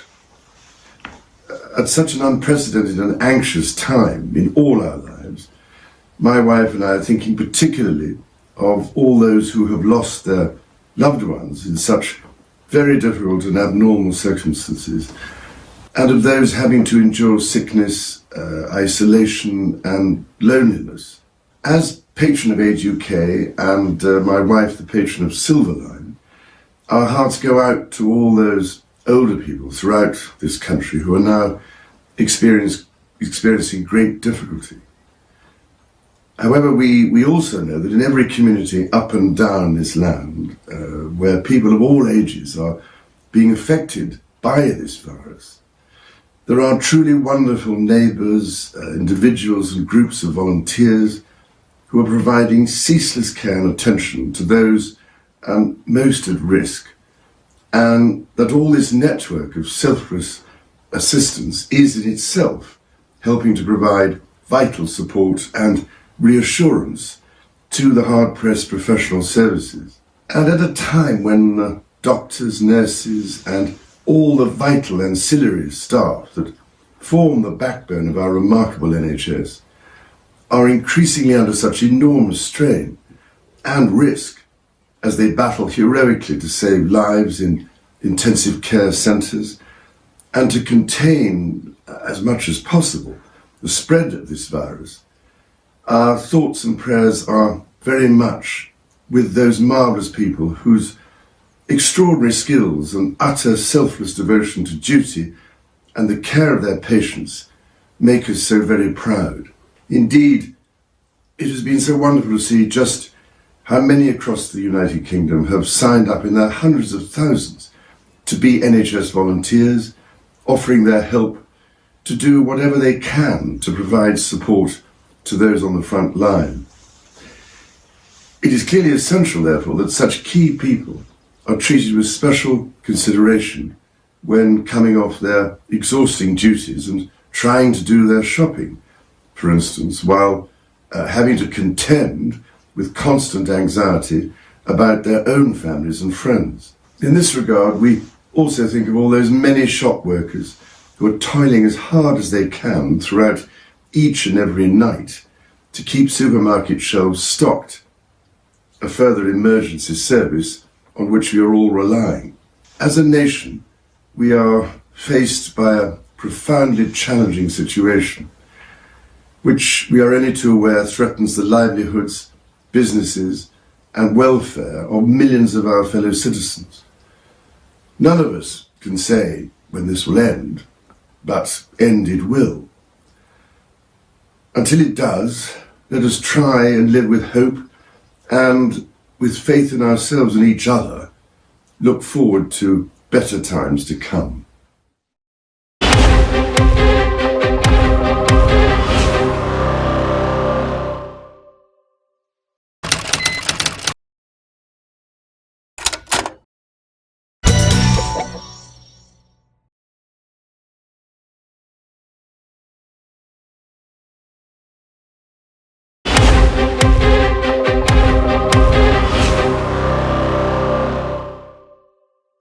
To slow the spread of the virus, so fewer people need hospital treatment at any one time, protecting the ability of the NHS to cope. Throughout our response to coronavirus, we have been following the scientific and medical advice. We have been deliberate in our actions, taking the right steps at the right time. We're also taking unprecedented action to increase NHS capacity by dramatically expanding the number of beds, key staff and life-saving equipment on the front line to provide the care when people need it most. The daily figures show that a total of 152,979 people in the UK have now been tested for coronavirus. Of those, 29,474 have tested positive. The number of people admitted to hospital in England with coronavirus symptoms is now 10,767, whilst 3,915 of those are in London and 1,918 in the Midlands. Of those hospitalised in the UK, sadly, 2,352 have died. This is an increase of 563 fatalities since yesterday. The youngest of them was just 13 years old. All our thoughts and prayers are with the families and loved ones of those who have lost their lives. This is more tragic evidence that this virus does not discriminate. The coronavirus pandemic is the biggest threat our country has faced in decades, and we're not alone. All over the world, we are seeing the devastating impact of this invisible killer. We recognise the extreme disruption the necessary actions we are asking people to take are having on their lives, their businesses, jobs, and the nation's economy. And I want to thank everyone across our whole country for the huge effort that is being made collectively in tackling the COVID-19 pandemic. To the frontline workers treating and caring for patients, the people delivering supplies to their neighbours, and the millions staying at home, thank you. You are protecting the NHS and saving lives. And I want to thank businesses too. Through your support for your workers and your communities, and through your willingness to support our health service, you are making a real difference. Whether it's INEOS building a new hand sanitizer plant near Middlesbrough in just 10 days, or UCL engineers working with Mercedes Formula One to build new continuous positive airway pressure machines which help patients to breathe more easily, or broadband providers giving their customers unlimited data to stay connected, or indeed London's Excel Centre being converted into the NHS Nightingale Hospital with space for 4,000 patients. These are just a few of the examples of businesses from across our great nation supporting life-saving work. There are also thousands of businesses, large and small, which have worked with staff to ensure that they are supported in the days and weeks ahead. Whether that is through ensuring PHE guidelines are followed on site, implementing furlough schemes, carrying over annual leave, or providing the means to work from home. I want to convey my heartfelt thanks to all of those businesses up and down the country which are working to keep our economy going, so that when this crisis passes, and it will, we are ready to bounce back. Our businesses are doing all they can to support our people, and I want to make it clear that government, in turn, will do all it can to support our businesses. We have already taken unprecedented action to support businesses, safeguard jobs, and protect the economy. From today, businesses will start benefiting from £22 billion in the form of business rates relief and grants of up to £25,000, which are being paid into the bank accounts of the smallest high street firms. On Saturday, I said that we had provided funds to councils in England for grants to small businesses. As of today, these local authorities have received more than £12 billion. This afternoon, I held a call with hundreds of local authorities across England and made clear that this money must reach businesses as quickly as possible. And I know that businesses across England have already started to receive these grants. We know high street banks are working really hard to support the UK through this period, including through mortgage holidays and increased credit facilities. Loans for businesses are also being issued through the COVID Business Interruption Loan Scheme since it came into operation last week.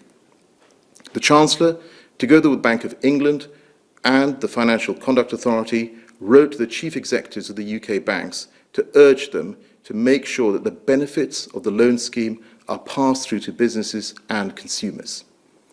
And it would be completely unacceptable if any banks were unfairly refusing funds to good businesses in financial difficulty.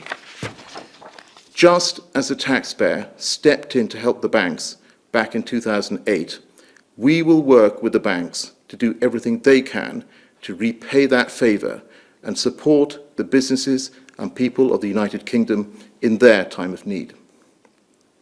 Of course, this is a brand new scheme, and as with all new schemes, it will not be perfect from the outset. We are listening all the time, and in response to concerns that we've heard from businesses, we are looking at ways in which we can ensure they get the support they need. The Chancellor will be saying more on this in the coming days. It is crucial that when we overcome this crisis, as in time we will, that businesses are in a good position to move forward. Times are tough, and we have harder times ahead of us. But I know that together we will pull through. Yvonne. Thank you, Secretary of State. I would like to present you with some slides just to give you an update on what is happening across the country and also with the health system. Could I have slide 1, please? And this shows a slightly concerning trend because we have seen an uptick in motor vehicle traffic. So the message here really is people do need to stay at home, and most are doing the right thing, as you can see from the rapid decline in public transport use. So everyone needs to do that. The message here is we need to save lives and protect the NHS, so please stay at home. Could I have slide 2, please? This shows the number of new UK cases as of today. It is slightly concerning. It's still too early to say whether the plateau of hospital admissions has ended, but we've now seen 3 days of increases in a row. And again, we need to protect the NHS. And the best way to do that is to stay at home, to avoid catching the disease yourself, and obviously avoid giving it to anyone else. That is the way the NHS can continue to protect us. Could I have slide 3, please? This slide shows the England hospital admissions. I think a lot of reporting has been about London, and you can see why on this slide, and that's where coronavirus is most advanced. But the chart shows that the threat is everywhere. We need to protect the NHS everywhere, and the Midlands now is obviously a concern as well. And slide 4, please. And this is what it's all about. It is about saving lives. This slide shows the global death comparisons. We need to save lives.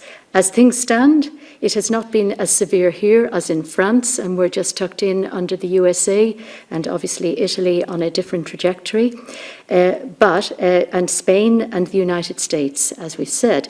But there is no reason to be complacent. Stay at home, protect the NHS, save lives. Thank you. Thank you, Yvonne.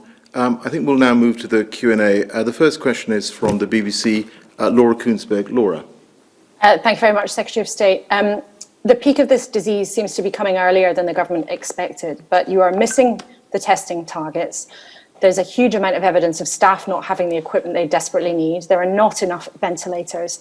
Do you accept now that the approach and the response from government has just been too slow? Laura, thank you very much for that question. Can I just make it absolutely clear, and the Prime Minister has been very clear about this as well, is that increasing testing capacity is absolutely the government's top priority. We're now at 10,000 tests a day. We're rolling out additional networks of labs and testing sites. And in terms of PHE, over the last 2 weeks, 390 million products have been distributed. And of course, we will continue to do more and work to make sure that PHE is available. As you know, there is a hotline which is available, 24-hour hotline for NHS staff as well. But Yvonne, if you wanted to comment on this, please. Thank you, Secretary of State. So, Laura, there is positive news about this. We committed, the NHS and PHE committed to make 10,000 tests a day available. We have met that target by the end of March, early April, and we have some more capacity. And our commitment is actually to go to 25,000 tests a day, and we are confident with our industry partners that we will achieve that. So that means patients are getting the tests they need, but there is also some spare capacity in that for testing the most urgent healthcare workers And alongside that, as Secretary of State has said, there is a second strand, a front opening, and as already testing a couple of thousand healthcare workers in an order of priority. So we are definitely increasing our testing capacity. Thank you, Laura. Next question is from Sky. Beth Rigby. Beth. Thank you. A question first for Yvonne Doyle. Could you give us the number and proportion of frontline NHS staff who've been tested for coronavirus? You said 2,000. Is that out of 500,000 frontline NHS workers, and how are you intending to scale that up? And if I may, to the Secretary of State, the Prime Minister said nearly 2 weeks ago he wanted to get to 250,000 tests a day. That was the virus and antibody tests. Latest daily figure is 10,412 tests. Why is it taking so long for reality to match the rhetoric? And will you give a clear time frame as to when you will deliver on the Prime Minister's promise? Thank you. Well, Yvonne, could I ask you to take that first? Thank you, Secretary of State. So, Beth, the number of tests undertaken in the NHS Public Health England combined testing capacity is just increasing at the moment. So that will be a relatively small number, but there is capacity, for example, today for almost 3,000. And that will increase as we get to 25,000, that capacity. But the important capacity is in the second strand, where we will have five centres where people can drive through and get their testing done in order of priority. NHS chief executives are identifying that priority, and the intention here is to get from thousands to hundreds of thousands within the coming weeks. So we are very committed to our NHS frontline staff. Thank you. Yvonne, thank you for that. And I think, Beth, Yvonne has explained the details in terms of ramping up testing. You made particular reference to the antibody tests. I mean, what I can say on that is, of course, we are urgently evaluating that test, and it is an absolute priority. And of course, this is about making sure that people who have the test can find out whether they've had the virus and are now immune to it. The Chief Scientific Officer has said that the accuracy of this test is incredibly important. So it's also important that we get this right before we launch the test itself. Thank you for that. The next question is from ITV, Robert Peston. Robert. Hello. Good afternoon. Largely a question, I think, for Yvonne Doyle.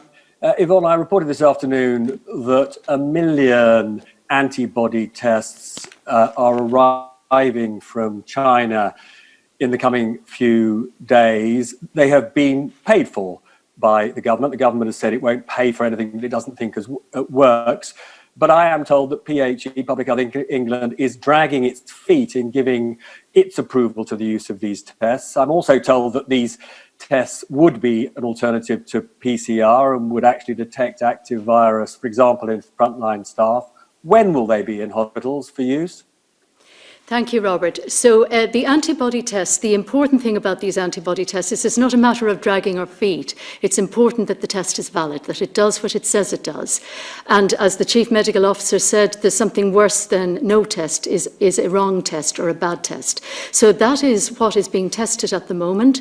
And in the meantime, there is a separate strand, which is very important, which is called seroprevalence, where our own labs are testing the validity of whether the blood samples we're getting very generously from people who've had the disease, but also from blood and transplant and from the College of GPs surveillance scheme, whether those tests are also valid, and we are very pleased about that. So I would say, Robert, as soon as we can, we want to be out there doing these tests. Thank you, Robert. Thank you, Yvonne. The next question is from the Evening Standard, from Joe Murphy. Joe. Hello, may I ask Yvonne Doyle, if 2,000 NHS staff have been tested so far and 125,000 are self-isolating or thereabouts, that's, by my reckoning, 1.6%. Can I pin you to a target for the improvement that you promised in the previous answer? What, for example, will that number look like in 1 week from today? And do you think people are getting complacent about the measures that have been put in? And Mr. Sharma, I think a lot of us feel that we haven't yet been given a full and practical explanation of why Germany is able to test many times more than the UK. Do they have more labs, more equipment? Are they making better use of universities or the private sector than us? And if so, why? or are they using a different, perhaps a quicker test? And what are the reagents that we're struggling to get? We're looking to work out, is this a capacity issue for the Germany versus the UK, or is it a political choice that's made us test fewer people? I wonder whether you might take that first. Well, I presume you're talking about the healthcare worker frontline testing. And the intention there, as I say, is to go from tens of thousands to hundreds of thousands. That will have to go on the basis of the priority that is identified as to which of these workers are actually needed. When I say workers, they're really staff or colleagues, are needed in which settings, particularly where the sickest patients are. And they will be tested first. So that is the intention over the coming weeks. While I'm speaking, do you wish me to speak about the reagents? Yes, just please. About the reagents. So the reagents are generally produced by the manufacturers of the machines. And so the reagents that work best are those that work with the machines that they're intended for. That's the most efficient. We are working with the industry to ensure that that supply is good and that the machinery is most efficient.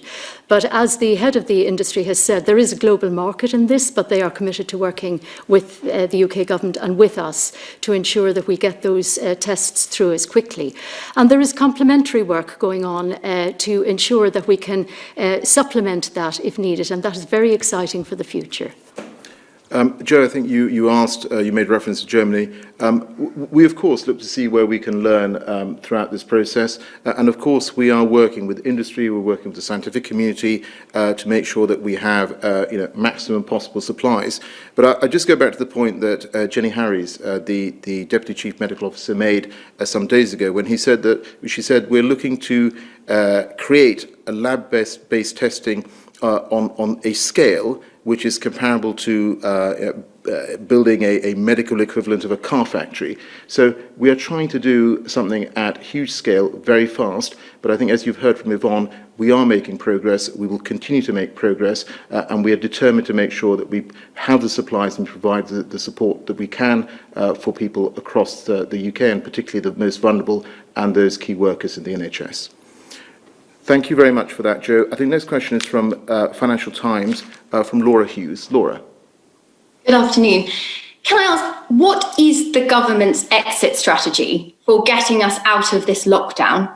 And what role will testing play in that? Jeremy Hunt has called for mass community testing. Is it too late for that? Or is that the government's policy and one that we'll see being carried out over the next few weeks and months? Yeah. Thank you for that, Laura. Let me just say a few words before I pass on to Yvonne on this. Of course, people will understand across the country why we have put these restrictions in place, and the Prime Minister was very clear they were for an initial 3-week period, and we would review them. But what's also really important is that if we stop these too quickly, there is a possibility that that effort that people have made, that massive effort people have made across the country, is wasted, and we could potentially see a dangerous second peak. We absolutely want to avoid that, but I think it may be helpful, Yvonne, if you want to amplify on this particular point. Thank you, Secretary of State. So the Prime Minister has committed to taking review of this after Easter. And I think it's important to say that we are looking at this through the scientific lens as well, through modelling and through the information we're getting from clinical cases as to how this epidemic is progressing.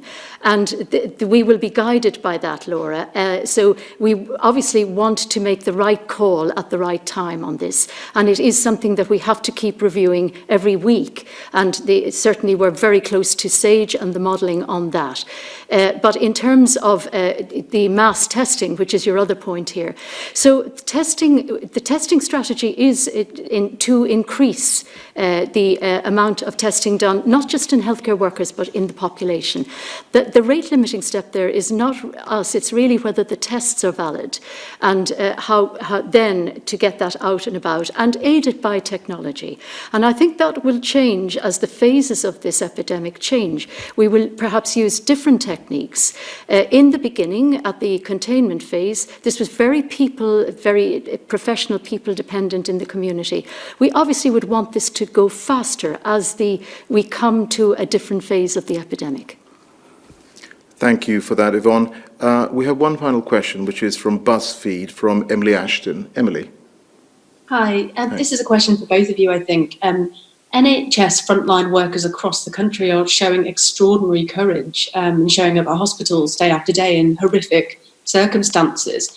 You may have seen today a joint statement from trade unions saying the lack of personal protective equipment has become a crisis within a crisis. Workers are being put at unnecessary risk. They're also going into work not knowing whether they have been infected by this virus or not, and many wondering why we weren't preparing for testing much earlier. The government keeps offering them warm words, and we've heard more of those this evening, but do you accept that you are putting those workers into a dangerous situation and really need to act urgently to keep them safe? Emily, thank you for that. You're absolutely right. I mean, I pay tribute to the amazing work that NHS staff in the front line across the whole of the NHS and indeed across the public service are doing at this time to support us and to support the population. Specifically on the point of PPE, I think as I said in response to an earlier question, over the past 2 weeks we have delivered over 390 million PPE products. We've ensured that these are being delivered to every GP practice, to dentists, community pharmacies, and there is also now a 24-hour NHS-run hotline where NHS and social care workers can call and request that PPE if it's needed. Of course, we will continue to do as much as we can, more, to get more of this equipment to the front line, because at the end of the day, you're absolutely right, this is about helping and supporting those who are making a difference and helping and supporting our population. Yvonne. Thank you, Secretary of State. So, Emily, it is absolutely our commitment to protect frontline staff. And we are in touch with a wide range of leaders, clinical leaders, nursing leaders, community leaders, and the trade unions. And they are aware of our intention.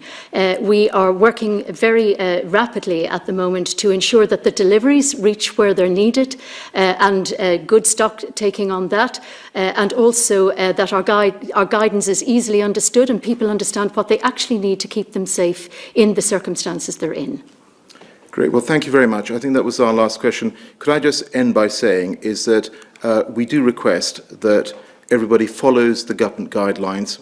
Ultimately, this is about staying at home, protecting the NHS and saving lives, and we will get through this working together. Thank you.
Thank you very much, everyone.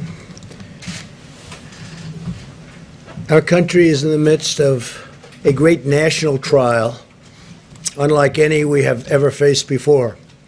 You all see it. You see it probably better than most. We're at war with a deadly virus. Success in this fight will require the full, absolute measure of our collective strength, love, and devotion. Very important. Each of us has the power, through our own choices and actions, to save American lives and rescue the most vulnerable among us. That's why we really have to do what we all know is right. Every citizen is being called upon to make sacrifices. Every business is being asked to fulfill its patriotic duty. Every community is making fundamental changes to how we live, work, and interact each and every day. And I wouldn't be surprised to see this going on long into the future when this virus is gone and defeated. Some of the things we're doing now will be very good practice for the future, including for not getting the flu, which is very devastating also. So some of what we're learning now will live on into the future. I really believe that. shaking hands or not shaking hands, washing hands all the time, staying a little apart. 15 days ago, we published our nationwide guidelines to slow the spread of the virus. On Sunday, I announced that this campaign will be extended until April 30th. In a few moments, Dr. Birx will explain the data that formed the basis for our decision to extend the guidelines, and Dr. Fauci will explain why it's absolutely critical for the American people to follow the guidelines for the next 30 days. It's a matter of life and death, frankly. It's a matter of life and death. I know our citizens will rise to the occasion, and they already have sacrificed a lot. We had the greatest economy in the history of our country. We had the greatest economy in the world. We had the best unemployment numbers and employment numbers that we've ever had by far. And in one instant, we said, we have no choice but to close it up. Just as Americans have always done, they will do a job like few have seen before, and they're proud to do it. I see that. There's a great pride going on right now. Before we hear from our experts, we have a few other announcements today. The Treasury Department and Small Business Administration announced further details on the Paycheck Protection Program, which was made possible by the $2 trillion relief bill I signed into law last week. Nearly $350 billion in loans will soon be available through lending partners to help small businesses meet payroll and other expenses for up to 2 months. These loans will be forgiven as long as businesses keep paying their workers. This includes sole proprietors and independent contractors. Applications will be accepted starting this Friday, April 3rd. So on Friday, April 3rd, that's when it begins. Earlier today, I spoke with leading internet and phone providers who are doing a tremendous job of keeping our internet and lines of communication flowing under very strongly increased strain. The business is more than anybody's seen before because everyone's inside. They're all making calls. Among the leaders I spoke to were Hans Vestberg of Verizon Communications, Randall Stevenson of AT&T, Mike Sievert of T-Mobile, Thomas Rutledge of Charter Communications, Brian Roberts of Comcast, John Malone of Liberty Media, Dexter Goy of Altice, Michael Combs of Sprint, and Araya Borkoff of LionTree. Also, Pat Esser of Cox Communications and Jeffrey Story of CenturyLink. They're doing an incredible job. If you look at other continents, if you look at Europe, they went a different route than we did, and a much different route. We were talking about that just a little while ago. And they're having tremendous problems. Other countries are having problems. Other continents are having problems. But with business at a level that nobody's seen it before on the internet, it's holding up incredibly well. And they expect that to continue no matter what happened. And no matter how much more it gains, which if it can gain more than it already is, I don't know, because they're setting records. Let me also update you on the distribution of urgently needed resources and supplies. And we have a lot of numbers. I'm going to let Mike Pence speak to that in a little while.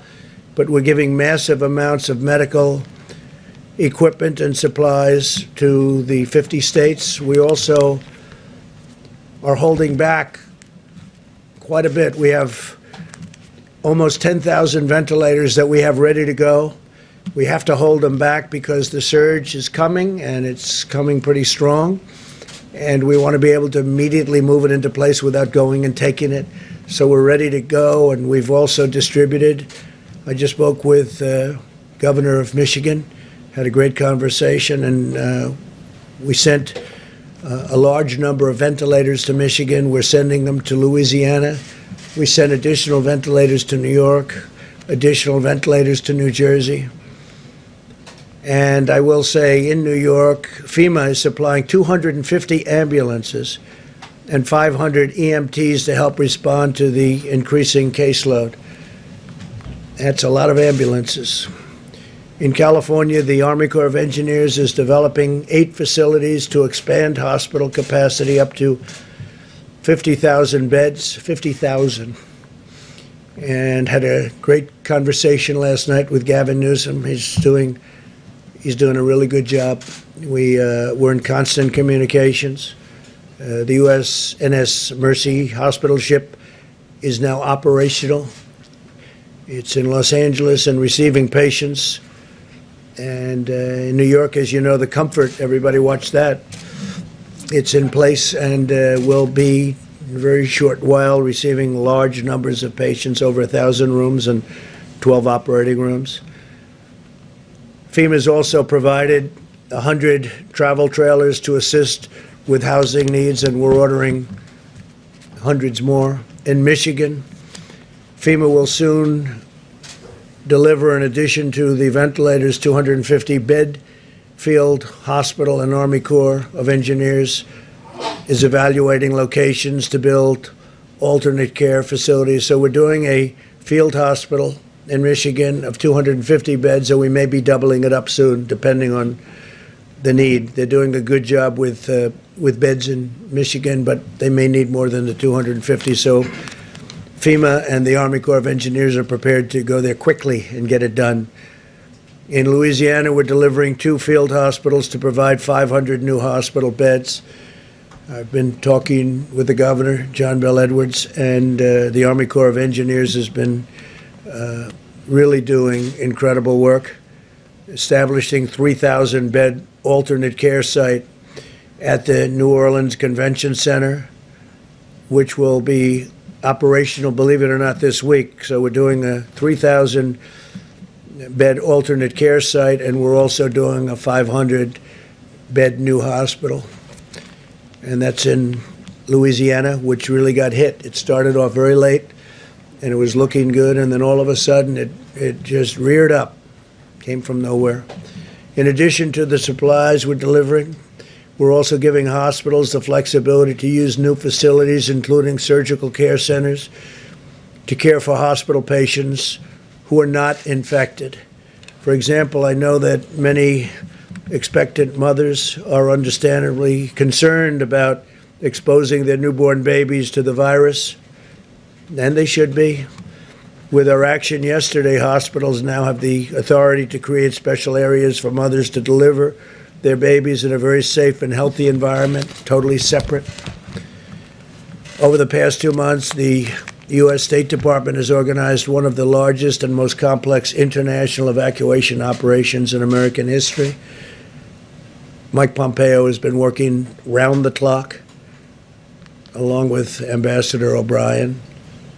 Since January 29th, we have successfully repatriated over 25,000 Americans from more than 50 countries where they were literally stuck, in some cases locked in.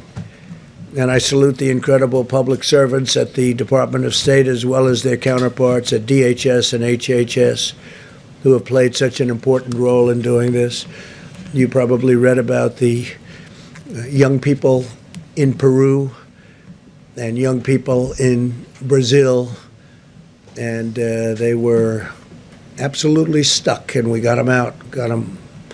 Almost everybody is out now, back home with their parents, their wives, their husbands. I want every American to be prepared for the hard days that lie ahead. We're going to go through a very tough 2 weeks. And then hopefully, as the experts are predicting, as I think a lot of us are predicting after having studied it so hard, you're going to start seeing some real light at the end of the tunnel. But this is going to be a very painful, very, very painful 2 weeks. When you look and see at night the kind of death that's been caused by this invisible enemy, it's incredible. I was watching last night Governor Murphy of New Jersey say 29 people died today, meaning yesterday, and others talking about numbers far greater. But you get to know a state. I know New Jersey so well, and you hear 29 people. and hundreds in other locations, hundreds in other states.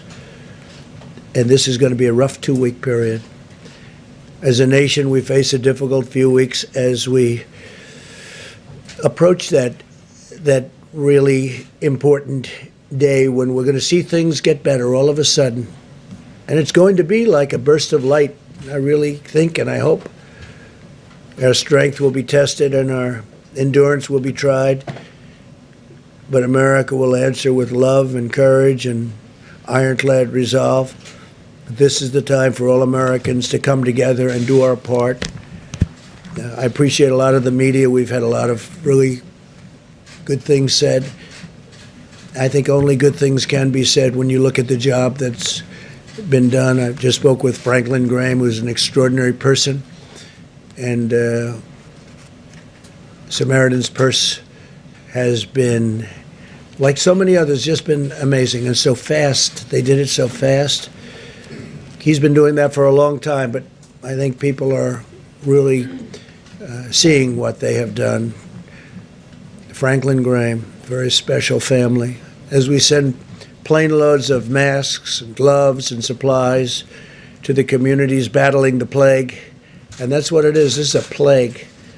We also send our prayers. We pray for the doctors and the nurses, for the paramedics and the truck drivers and the police officers and the sanitation workers, and above all, the people fighting for their lives in New York and all across our land. I watched as doctors and nurses went into a certain hospital in Elmhurst this morning. I know Elmhurst, Queens. I grew up right next to it.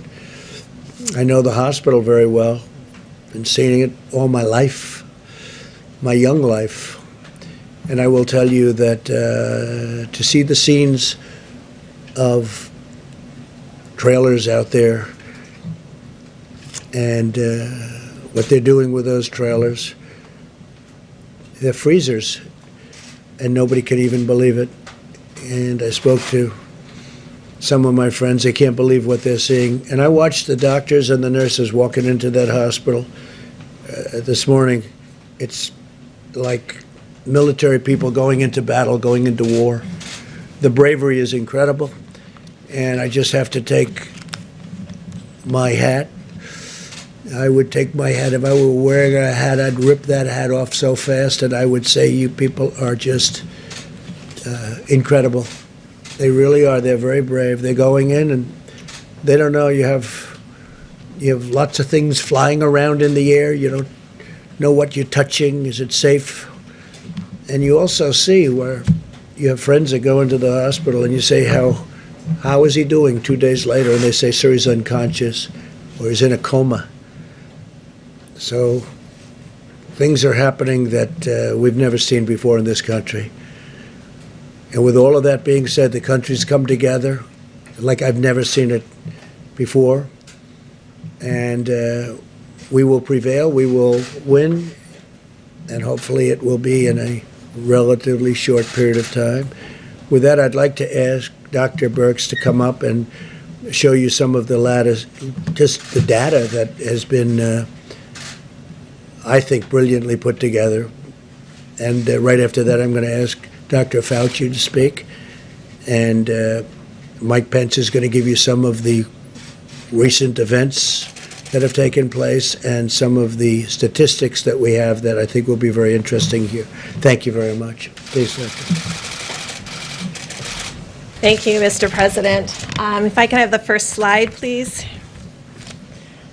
So always, and that's what this slide is labeled, is goals of community mitigation, really highlighting that this begins in the middle and the end with community. It is community and the community of the American people that are going to have to do the things for the next 30 days to make a difference. I think you know from that large blue mountain that you can see behind me, and I just want to thank the 5 or 6 international and domestic modelers from Harvard, from Columbia, from Northeastern, from Imperial, who helped us tremendously. It was their models that created the ability to see what these mitigations could do, how steeply they could depress the curve from that giant blue mountain down to that more stippled area. In their estimates, they had between 1.5 million and 2.2 million people in the United States succumbing to this virus without mitigation. Yet through their detailed studies and showing us what social distancing would do, what would happen if people stayed home, what would happen if people were careful every day to wash their hands and worry about touching their faces, that what an extraordinary thing this could be if every American followed these. And it takes us to that stippled mountain that's much lower, a hill actually, down to 100 to 200,000 deaths, which is still way too much. Next slide, please.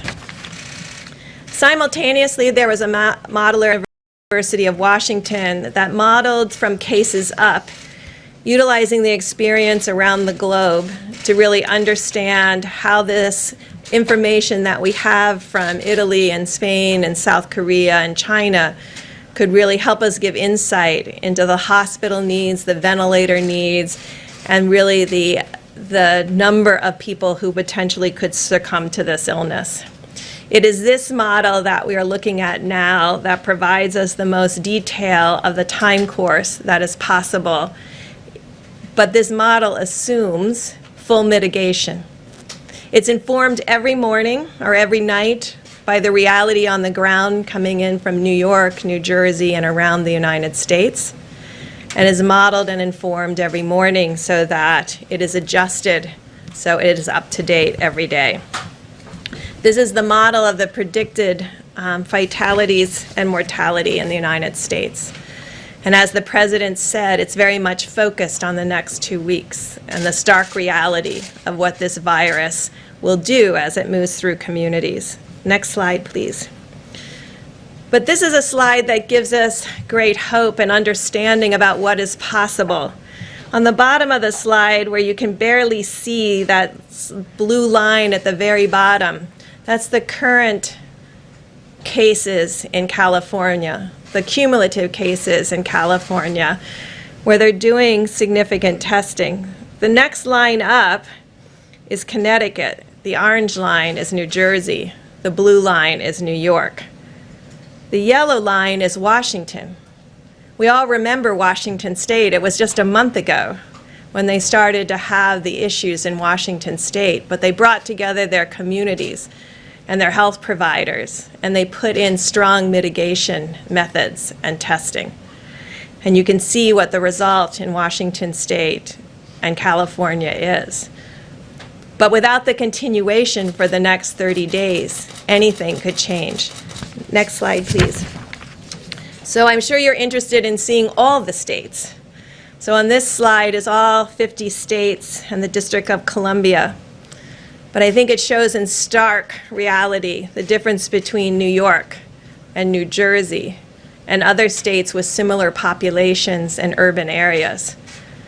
Our goal over the next 30 days is to ensure the states that you see, the 48 across the bottom, maintain this lower level of new cases with the hope that we don't have significant outbreaks in other states and other metro areas as the community comes together to work together and ensure that the healthcare providers around the globe and in the United States are strengthened by our resolve to continue to mitigate community by community. This is done community by community. We all know people are in their states and in their communities. And we're very dependent on each person in the United States doing the same thing, following the presidential guidelines to a T. I know it's a lot to ask because you've done it for 15 days. So if you can show the next slide, please. So this is what gives us a lot of hope. This is the case finding in Italy. And you can see that they're beginning to turn the corner in new cases. They're entering their 4th week of full mitigation and showing what is possible when we work together as a community, as a country, to change the course of this pandemic together. It is this graphic and the graphic of many of the states that gives us hope of what is possible with continuing for another 30 days. Amidst all that hope, I must say that like we warned about Detroit and Chicago, we start to see changes in Massachusetts. New Orleans continues to be a problem of new cases, although they're stabilizing. And I think it really shows the depth of dedication of the American people to the healthcare providers, because they can see the strain that this puts on every nurse, doctor, respiratory therapist, pharmacist, and laboratory technician that's working together to stem this tide of unrelenting sick people coming to their doors. No one has been turned away. No one who has needed ventilation has not received ventilation. But you can see how stressful it is for each of them. So I know it's stressful to follow the guidelines, but it is more stressful and more difficult to the soldiers on the front line. As we started, and we will end, with its communities that will do this, there's no magic bullet. There's no magic vaccine or therapy. It's just behaviors. Each of our behaviors translating into something that changes the course of this viral pandemic over the next 30 days. Thank you. Thank you very much, Dr. Birx. Mr. President, Mr. Vice President. So what Dr. Birx has really said very simply is that there are really two dynamic forces that are opposing each other here. As I've mentioned several times in our briefings, the virus, if left to its own devices, will do that dark curve that Dr. Birx showed you. The other dynamic force is what we are doing, what we're trying to do, and what we will do in the form of mitigation. Now, these are very revealing bits of data, because you saw what happened in Italy, where you make the turn around the curve and you go. That doesn't happen all at once. It's a stepwise fashion. And if I explain the steps, which I will, you'll see why we are really convinced that mitigation is going to be doing the trick for us. Because what you have is you have an increase in new cases at a certain rate. When the increase in new cases begin to level off, the secondary effect is less hospitalizations, the next effect is less intensive care, and the next effect is less deaths. The deaths and the intensive care and the hospitalization always lag behind that early indication that there are less new cases per day, the way we saw in Italy, and the way we're likely seeing, I don't want to jump the gun on it, we're seeing little inklings of this right now in New York. So what we're going to see, and that's we got to brace ourselves, in the next several days to a week or so, we're going to continue to see things go up. We cannot be discouraged by that, because the mitigation is actually working and will work. The slide that Dr. Birx showed, where you saw New York and New Jersey, and then the cluster of other areas, our goal, which I believe we can accomplish, is to get the hotspot places, the New Yorks, the New Jersey, and help them to get around that curve. But as importantly, to prevent those clusters of areas that have not yet gone to that spike, to prevent them from getting that spike. And the answer to that is mitigation. Now, the 15 days that we had of mitigation clearly have had an effect, although it's tough to quantitate it because of those two opposing forces. But the reason why we feel so strongly about the necessity of the additional 30 days is that now is the time, whenever you're having an effect, not to take your foot off the accelerator and on the brake, but to just press it down on the accelerator. And that's what I hope and I know that we can do over the next 30 days. And as I said the other day and on one of the interviews, we are a very strong and resilient nation. If you look at our history, we've been through some terrible ordeals. This is tough. People are suffering, people are dying. It's inconvenient from a societal standpoint, from an economic standpoint to go through this. But this is going to be the answer to our problems. So let's all pull together and make sure, as we look forward to the next 30 days, we do it with all the intensity and force that we can. Thank you.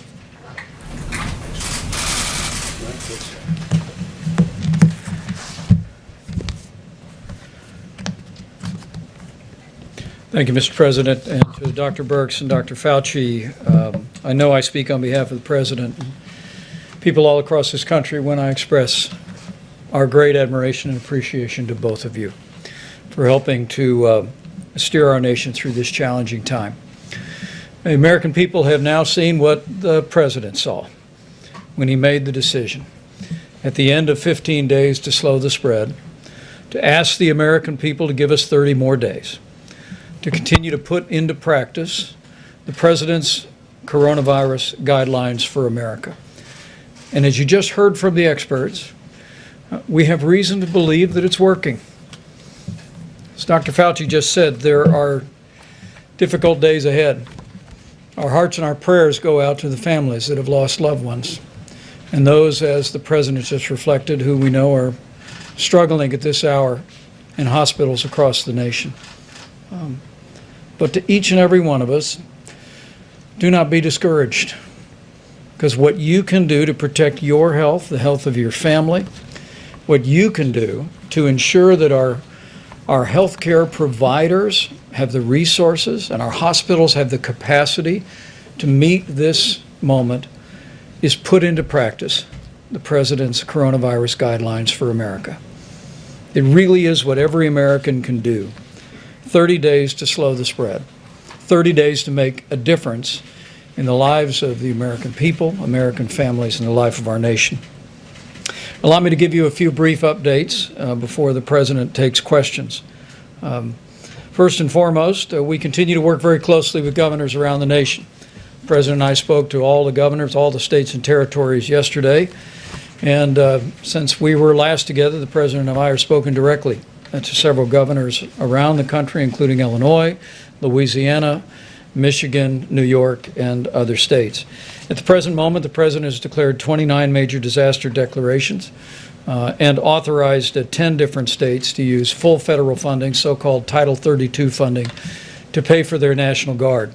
And as of this afternoon, FEMA reports some 17,000 National Guard have been activated in states around the country to provide support for coronavirus response. On the subject of testing, we have now completed more than 1.1 million tests around the country. We're working very closely with governors around America to assist them in drive-through and community testing centers. I spoke with Governor J.B. Pritzker of Illinois today about a testing center that they've established in cooperation with the U.S. Public Health Service. We remind every governor and every laboratory and hospital in the country it's imperative that you continue to report daily to the CDC the results of those tests to give us the visibility on the data to best inform resource decisions. Also, we reiterated today to governors in person and also through correspondence to every governor the importance of using their National Guard, if need be, to move medical supplies. FEMA is very busy, as you'll hear in a moment, delivering literally millions of supplies to states around the country. But we're urging every governor to make sure to work with their state emergency management team and maybe use the National Guard to move those supplies from warehouses to hospitals. At the present moment, as the President said, we've distributed more than 11.6 million N95 masks, more than 8,100 ventilators around the nation, millions of face shields, surgical masks, and gloves. We initiated an air bridge that the President announced yesterday. Flights have arrived in New York, one arrived in Illinois yesterday, and a flight will arrive in Ohio in the next 24 hours. FEMA is literally working and contracting around the world with now more than 51 flights that will be bringing vital medical supplies. On the subject of ventilators, FEMA is currently delivering 400 ventilators to Michigan, 300 to New Jersey, 150 to Louisiana, 50 ventilators to Connecticut, and in the last week and in the week ahead, more than 450 ventilators to Illinois. This is in addition to more than 4,400 ventilators that the President and FEMA directed to the state of New York. We just want people that are working on the front lines that the President just spoke about, Dr. Birx and Dr. Fauci spoke about. We want you to know help is on the way. And at the President's direction, we're going to leave no stone unturned anywhere in America or anywhere in the world to make sure that you have the resources and the equipment to do your job.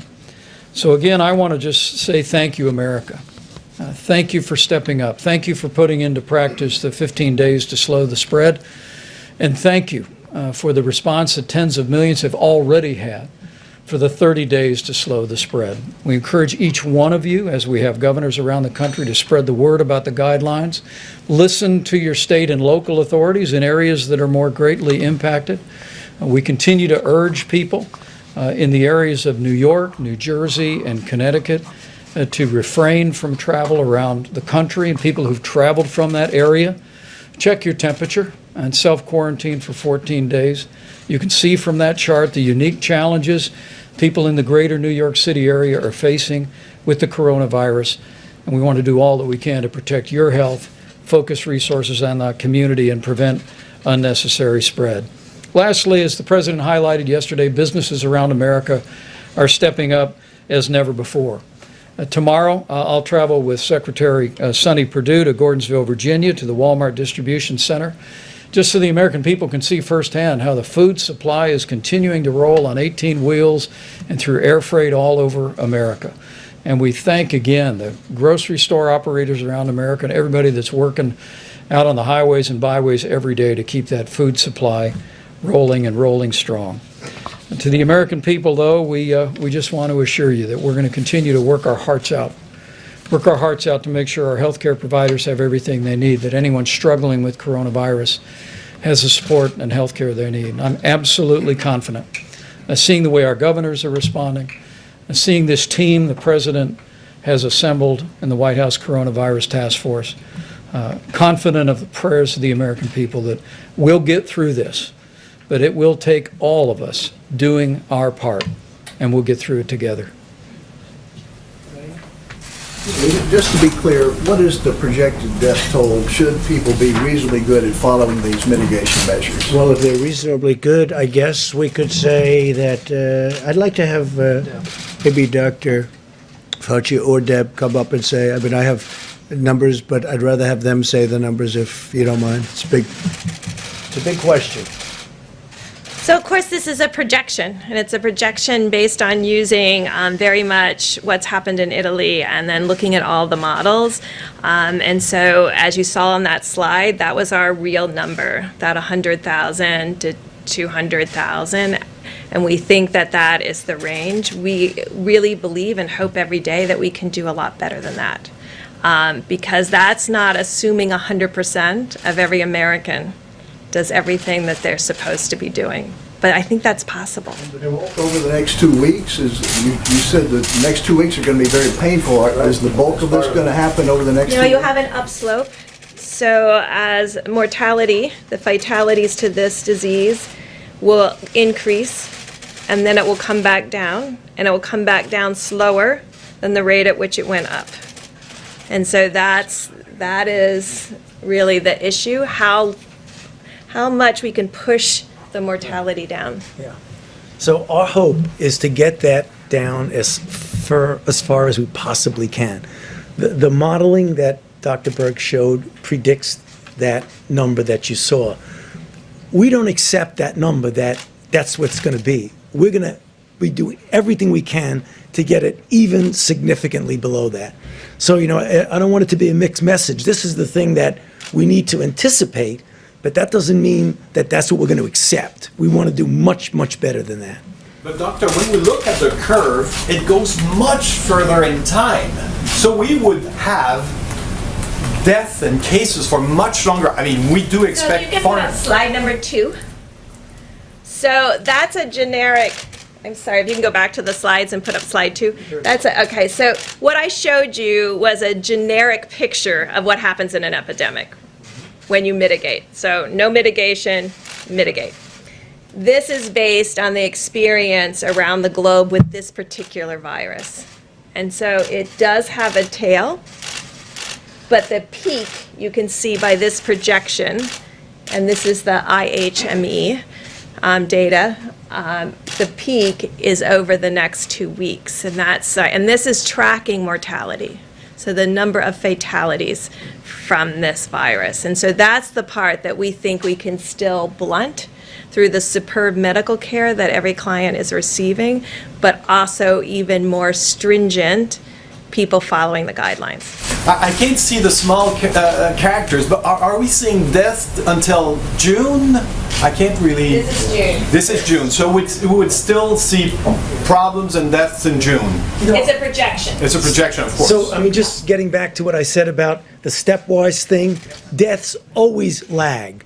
So you will be seeing deaths at a time when, as an epidemic, we're doing really, really well, because the deaths will lag. Dr. Fauci, should Americans be prepared for the likelihood that there will be 100,000 Americans who die from this virus? The answer is yes. We need, as sobering a number as that is, we should be prepared for it. Is it going to be that much? I hope not, and I think the more we push on the mitigation, the less likelihood it would be that number. But as being realistic, we need to prepare ourselves that that is a possibility, that that's what we will see. A very short period of time for that to happen. Right. Can the country handle that in such a short period of time, within a couple of months? 50,000 a month. You know, it will be difficult. I mean, no one is denying the fact that we are going through a very, very difficult time right now. I mean, we're seeing what's happening in New York. That is really, really tough. And if you extrapolate that to the nation, that will be really tough. But that's what it is, Jim, and we're going to have to be prepared for that. Yeah, I think because the model that was from IHME, that's based and heavily laden by the data that has come in from New York and New Jersey and Connecticut. So, you know, that can skew to a higher peak and more significant mortality. If all of the other states are able, and all the other metro areas are able to hold that case number down, then it's a very different picture. But you have to predict on the data you have, which is heavily skewed to New York and New Jersey. Just one extra thing. Getting back to that, that's really an important slide that Dr. Berg showed. The cluster of other cities that are not New York and not New Jersey. If we can suppress that from any kind of a spike, the numbers could be significantly lower than what we're talking about. You have some cities that are not following these guidelines. Right, and that's the reason my plea at the end of my remarks, Jim, that now is the time to put your foot on the accelerator, because that's the only thing that's going to stop those peaks. Dr. And some of the cities are doing very well, as you see, very well at this early stage. But the number, the doctor said 100,000. The number is between 100 and 200,000, maybe even slightly more. Who does it? But we would hope that we could keep it. Do we have the next slide or Mr. the President. slide after that? Just go, yeah, one more slide. Perfect, yeah. Thank you. Would you tell cities that aren't doing what, you know, New York, New Jersey, Washington, you know, the cities that have been taking charge in all of this, would you urge some of the cities that haven't been doing this, Mr. President, to get with the program? Well, I would, but if you see New York, I believe the blue is New York. New York is having a much harder time than other of the cities. Certain cities are doing, actually, if you look down here, an incredible job. They were early, they were very, very firm, and they've done an incredible job. This is New Jersey, New York. This is...